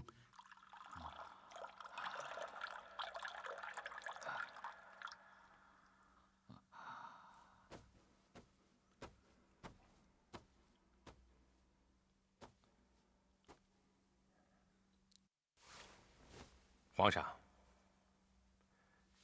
杨坚的军队马上就要杀到邺城了。沿路的城市一听是会师和杨坚的部队，都打开城门欢迎，不战而降。我看，我们也得想想办法呀。想什么办法？还用得着我想办法吗？我什么都不想，一点儿也不担心。哼！我朝就要灭亡了，可你还在这里喝酒。要不是答应过母后，我早就杀我了，是吧？来呀，我高阳怕什么？啊，来啊！我不会杀你，我只要你在这份圣旨上盖上玉玺。哼，玉玺？你还在乎一个玉玺吗？啊？你以为我不知道？你把我送到这里来，让我身边没有亲信，啊？你就可以借别人的刀杀了我。这份圣旨是让你立即传位给你的儿子。我答应了母后，不杀你，也不夺你的皇位。我一定会做到的。你不夺我的皇位，到时候你夺走我儿子的皇位，不也一样吗？啊？哼，高岩，就你那点心思，我还不知道吗？我问你，你到底是盖还是不盖？我知道，我要是盖了，你就会弃我而去。我不盖。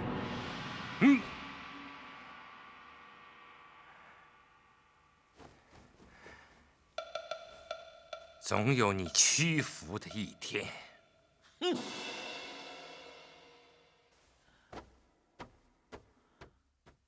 站住！进去吧。快点，快点！你站住！下一个。走吧。好。你快点。进去吧。你走。好。你走，快点。你走。这么多守城兵，咱们怎么进去啊？看样子我们很难进去啊，想办法也得进去。哎，你们看我的吧，你有什么本事？等着瞧。他有什么鬼主意啊？站住！进去。好。你站住。走吧。你站住。走吧。站住。走。站住。走。走。你。走。站住！啊！干什么呢？要饭的呗。本城是没有乞丐的，不准进城。为什么？你不缺胳膊断腿的，哪像什么乞丐啊？定是做些小偷小摸的事儿。按规定不准进城。没有，军爷，我是正儿八经要饭的，我是良民。良民啊？你是和尚？不，我不是和尚，我是小时候有病自己掉的。那和尚有点儿，我没点儿啊，是吧？这是什么？拿出来。算了，拿出来。那您别后悔啊。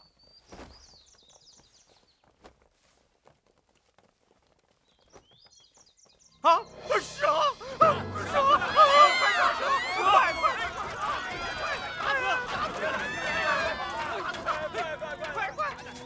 哎呀，这儿还一条，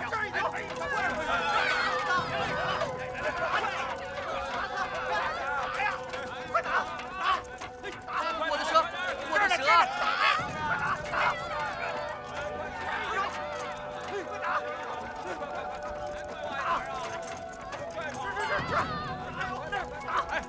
打呀！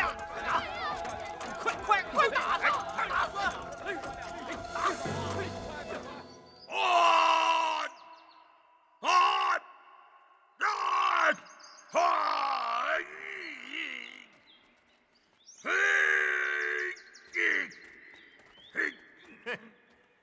你就这么败了？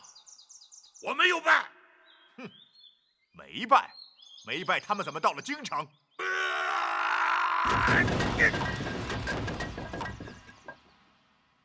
到了京城，这怎么可能？快给我解药！你要想得到解药，我再给你一次机会。杀不了我，只有我杀了你。听我的，我让你活命。今天呢，幸亏有梅兄弟，不然呢，我们很难过关。那是，我是什么人啊？比这大的场面我都见得多了，真的。你们不相信啊？切，你们都笑什么呀？各位师兄，我这身上怎么有臭狗屎味儿啊？真的，你闻闻。哎呀，真有臭狗屎味儿。大师兄，你闻闻。哎呀，行了，行，你今天在城门口放毒蛇，伤了百姓怎么办？别担心啊，我这么聪明的人还能想不到？哎，我把他们的毒牙呀都打掉了，伤不着人。哎呀，哎，我这身上真有臭狗屎味。去，是不是四师兄？去。哎呀，梅兄弟，就你聪明。哎，那我就不穿了，臭狗屎味儿，熏死我了。我脱了啊！哎，我穿这个行不行？啊，穿这个行不行？你呀，啊，好，穿吧。穿了啊。二师兄，我们现在该出发了吧？不行，现在城门巡逻兵太多，现在去太危险。我们只有到了晚上才能进去。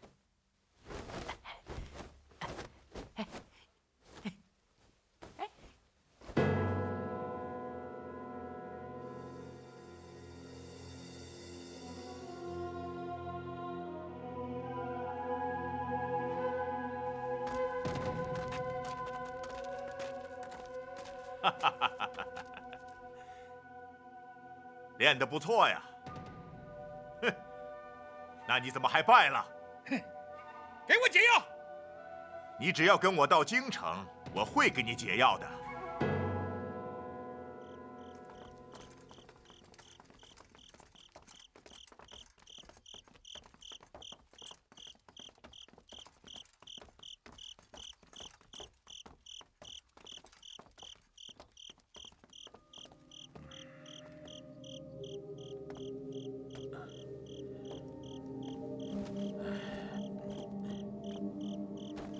急救！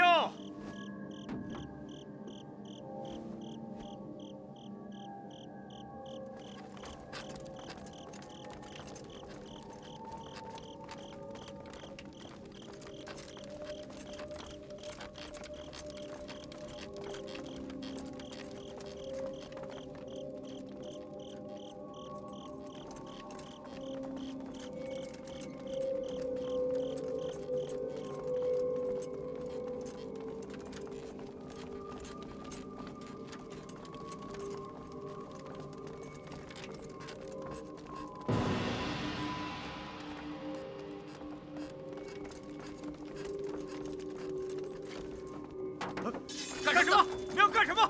快让开！让开！别误会啊，把剑放下。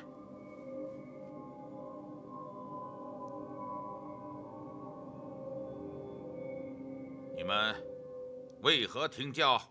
将军，有几个和尚拦住了去路。少林弟子会师，拜见吕将军。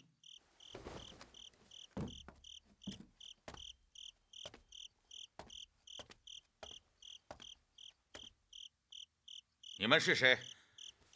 贫僧法号慧石。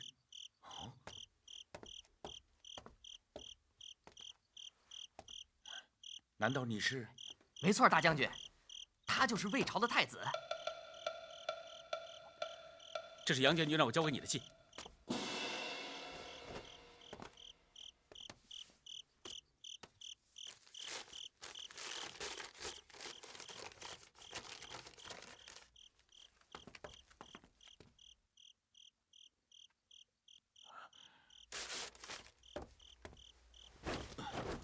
罪臣吕简拜见太子殿下。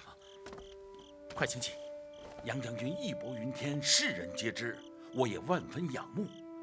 罪臣早就有意投奔，只是无人引荐。今天总算，太子殿下，你就吩咐吧。我想让你和杨将军里应外合，一举攻下邺城，杀高阳个措手不及，诛灭昏君。此事就包在我身上。多谢将军，齐王实在昏庸，我少林弟子不得不出山铲除暴君。谢太子殿下，臣定当万死不辞。这是皇宫的令牌，可以自由出入高阳行宫。你们带着它进宫，就会畅行无阻。吕将军说的没错，这个主意很好。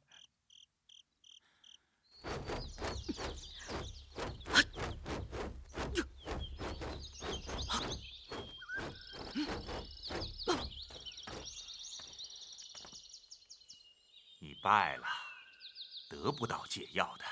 我没败，只要有机会，我就会杀了他。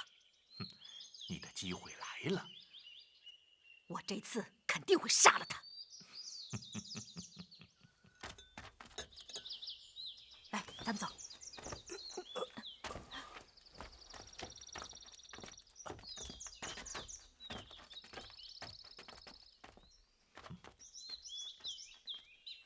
有你用武的地方。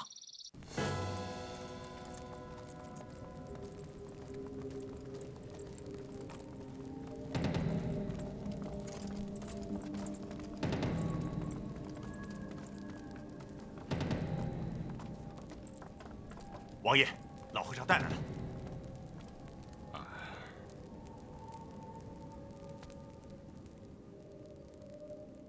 今天本王请你来看一场好戏，你都看见了吧？那边就是你的弟子正在和高阳的宫廷侍卫们比拼武功，这可是一场难得的好戏呀！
等一会儿，你的弟子们将冲过第一道宫门，接着将是第二道、第三道，直到皇帝高阳的寝宫。我要借少林弟子的手杀掉高阳，因为他挡了我的道。等你的弟子们完成本王的任务之后，他们也将被一个个的杀掉。最后，就该轮到了你，方丈大师。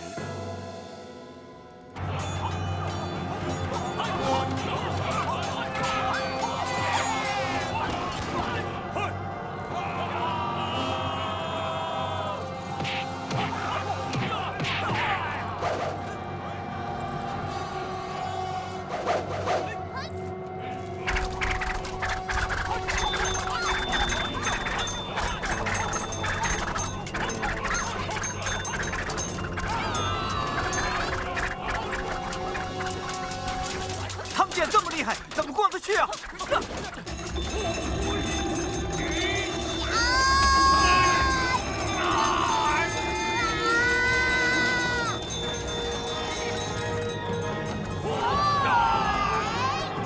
走，现在冲出去！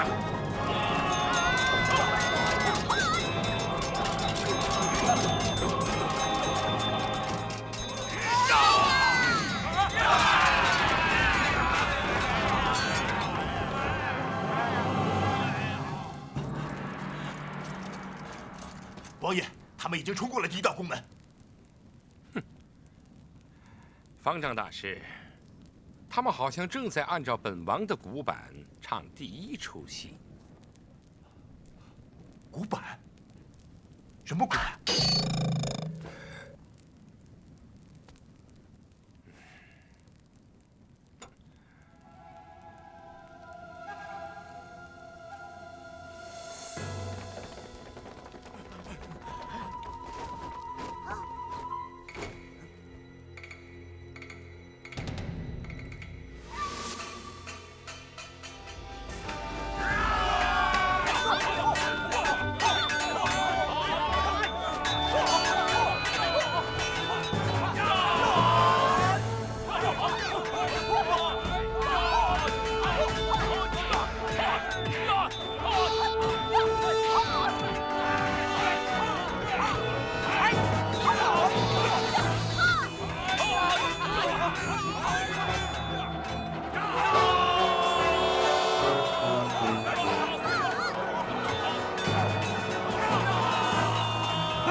你看霸道，他是来保护皇上的，怎么在那儿等着我们？看样子是把我们往皇宫里赶啊！别管那么多了，反正杀了羔羊就没错。这兵也太不经打了吧！干脆把他们都杀了，别伤他们性命。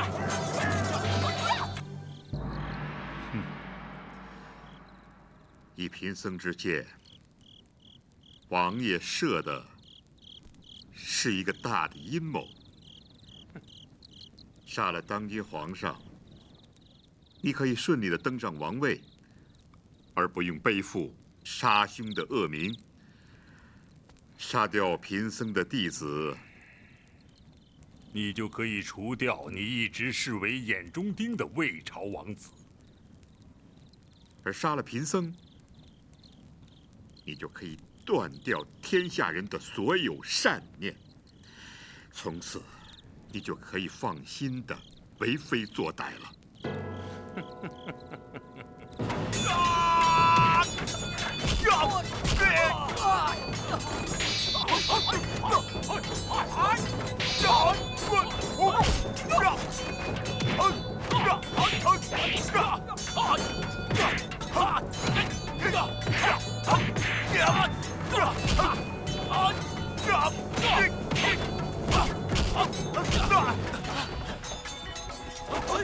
急着去死，一起来吧！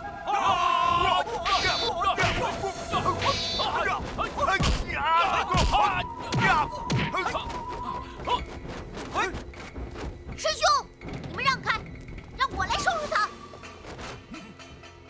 咱们该算算旧账了。不用算，总会吃亏的。好，大师兄，这个人就交给你了。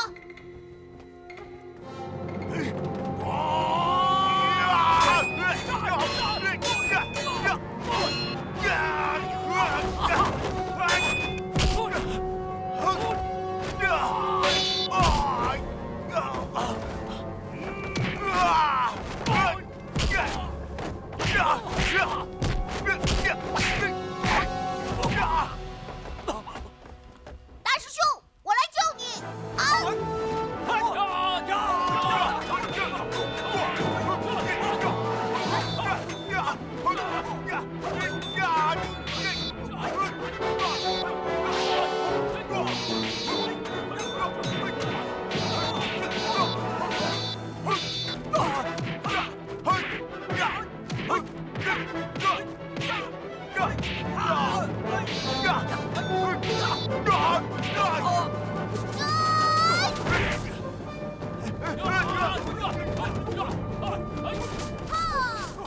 让你知道我少林铁扫把的厉害！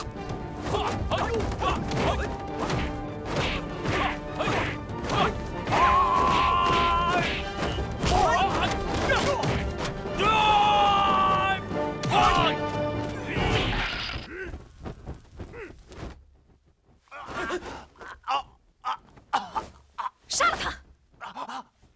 不要杀他，放了他吧。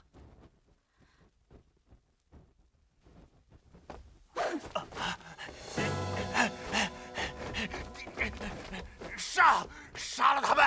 杀！给我杀了他们！给我杀了他们！为什么不杀？杀啊！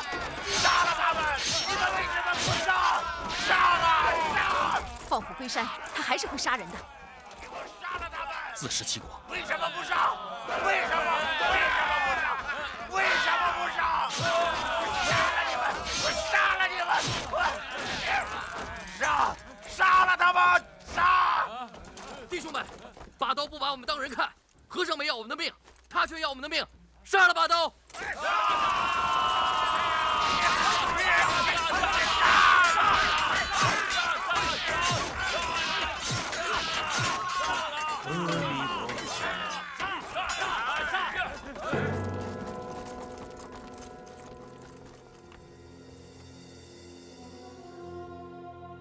慧石呢？是不是进宫杀羔羊去了？我们去找他吧。走，走。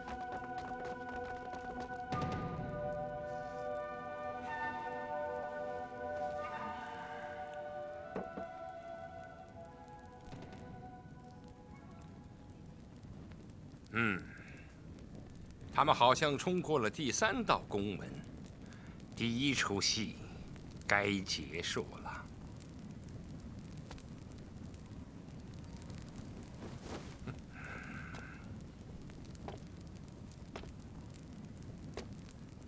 该看下一出了。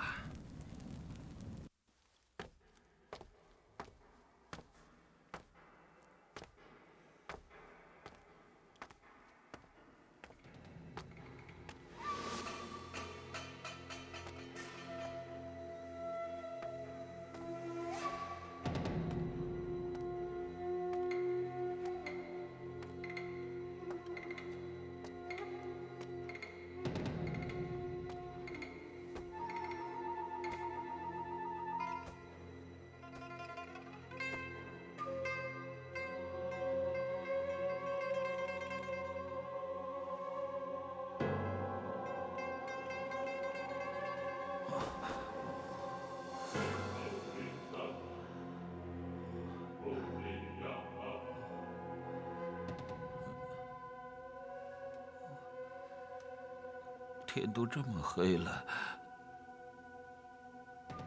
这怎么还没有人掌灯啊？来人！高阳，你是谁？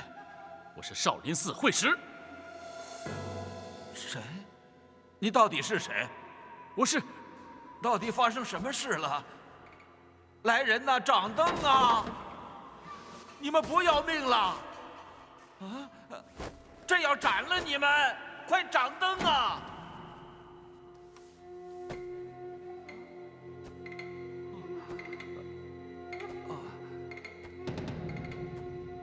快来人掌灯啊！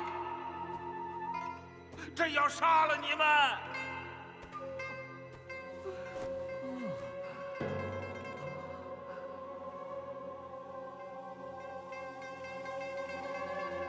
这里到处都是光明，你眼睛瞎了？胡说！你胡说！我没有瞎，怎么没有人掌灯啊？来人呐！已经没有人了，你的行宫已被我攻破了。你说什么？你现在已经是孤家寡人。我不信，我不信！你刚才说你叫什么？少林寺慧石。啊，我记起来了，你就是所谓的魏朝的王子，是不是啊？你好大的胆子，你竟然敢来送死！来人，快把他拿下！你身边没有人了，他们全都抛弃了你。没人？没人了吗？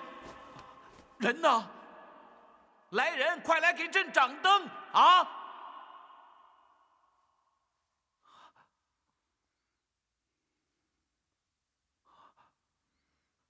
你们不要命了吗？啊！朕的话都不听了吗？快走，快走，快走，快走，走，快点，快走，快等等！高阳，我要让你尝到跟我一样失去亲人的痛苦。高阳，你的妻子、孩儿都在我的手里，你看着，我要一个一个的杀给你看。住手！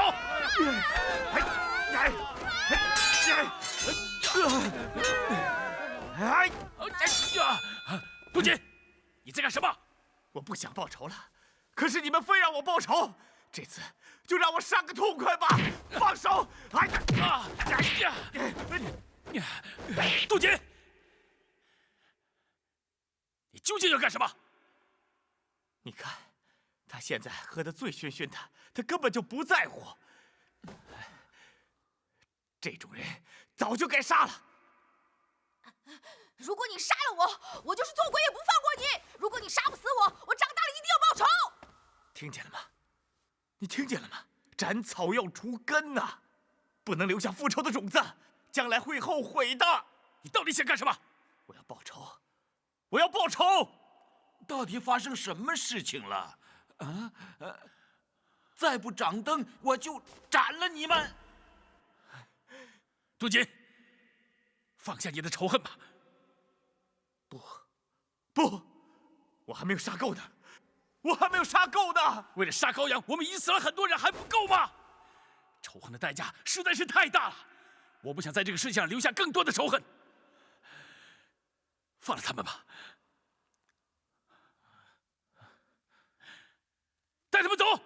不许走！不许走！快走！谁都不许走！再这样对你不客气了。我要报仇！我要杀了他们！我要杀了他们！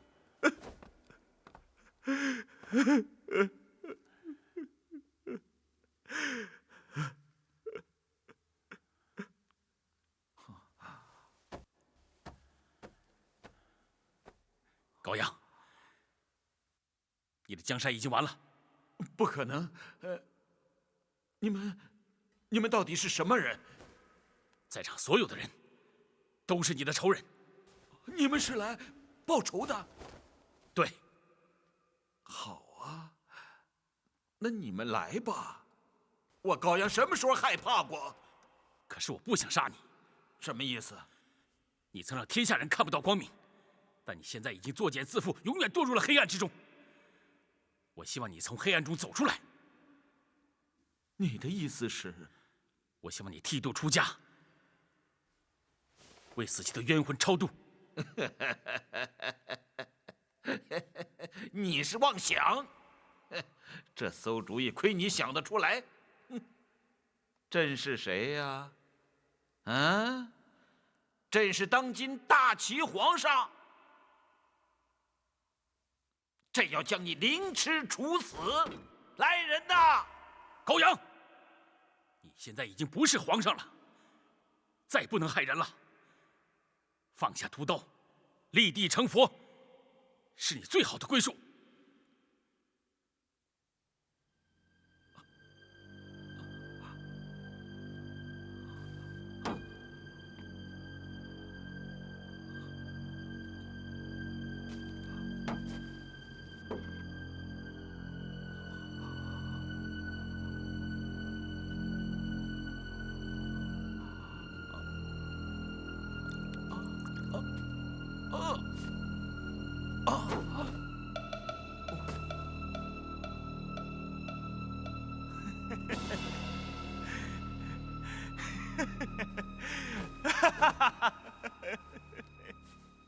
你们全都去死吧！我要杀光你们！我要杀光你们！啊！你们都去死吧！都去死吧！都去死吧！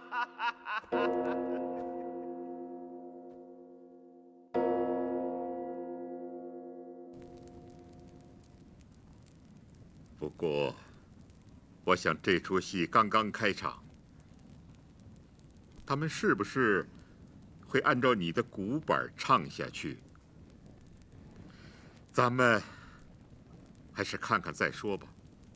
好，那就往下看。来，站喽。哎呀，我倒是忘了，方丈大师是个出家人，不动荤腥。好，来，给方丈大师上茶。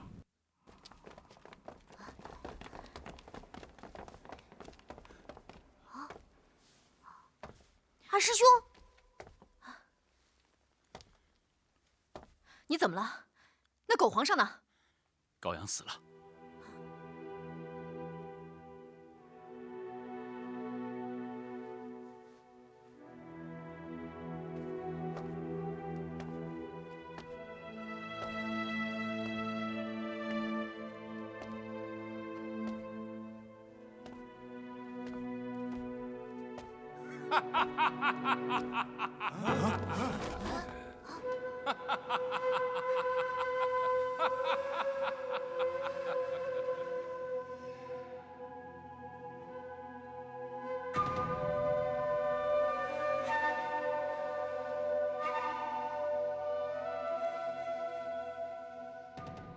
少林弟子，王爷和在下恭贺你们多时了。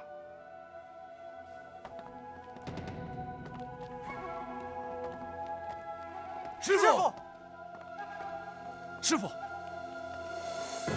师傅，师傅，方丈，看来咱们这出戏该收场了吧？哦，王爷，这出戏不是刚刚开锣吗？怎么就要收场了呢？我想好戏还在后面，不妨接着往下看。和尚，今日一定要降个高低。到底谁是天下第一？三师兄。哼，别怪我们以大欺小，那就不客气了。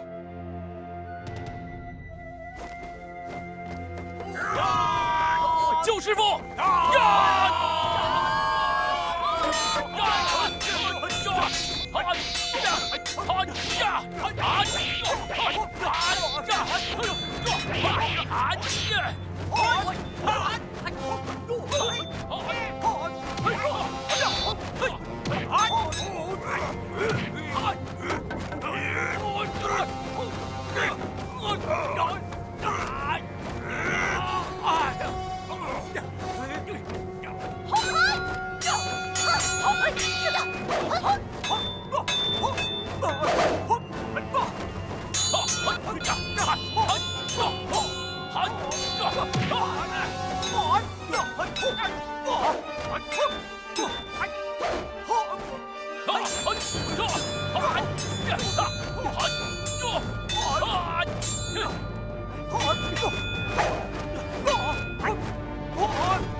大哥，我对不起你，你等等我。放下屠刀，立地成佛。大哥，大哥。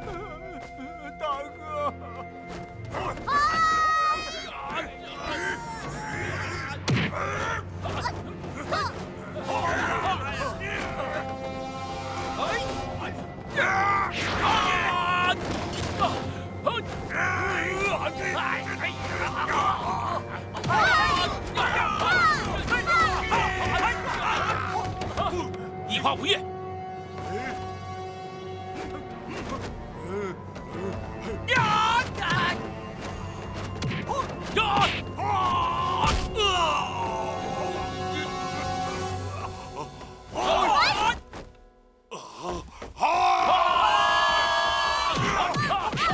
唐木长，罗汉拳，白虎爪，铁头功，金刚手。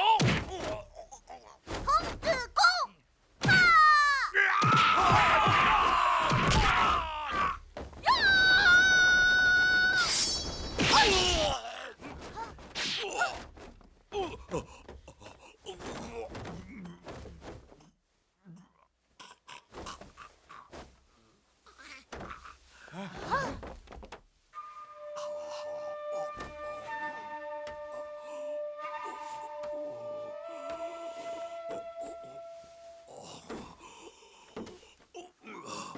王爷，我没打过他们。哎呀，负你的后啊！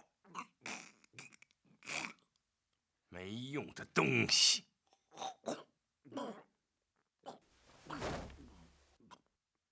大家冲啊！给我拿下齐王宫！上！王爷，杨坚大军攻陷了邺城，正向皇宫杀来。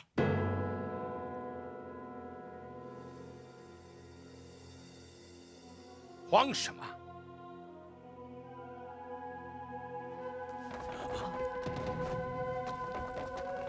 摆起阵来！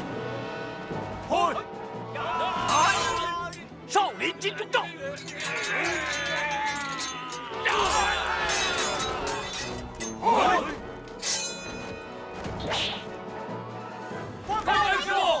还不投降？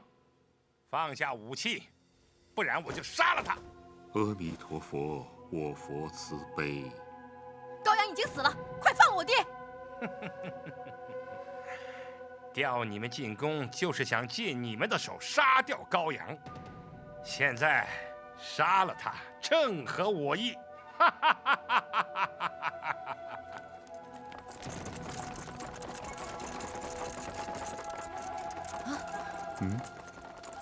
把剑放下！来者何人？如此大胆！我是杨坚。邺城已经被我们拿下，皇宫也被我们包围。要想活命，放下武器。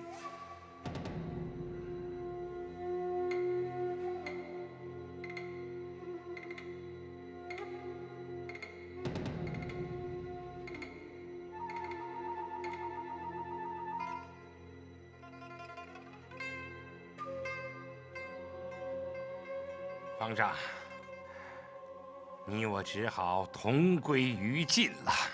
哎，住手！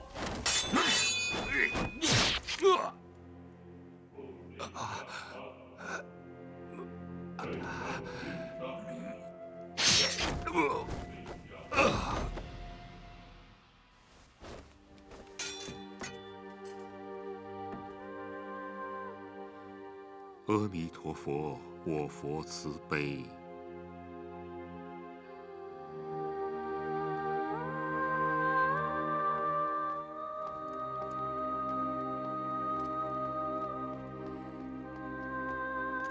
各位师傅，一路多多保重。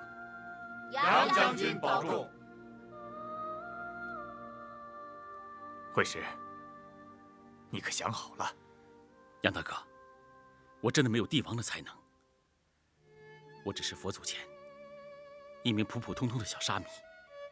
生生世世，我最大的使命是秉承佛祖之志，解脱众生。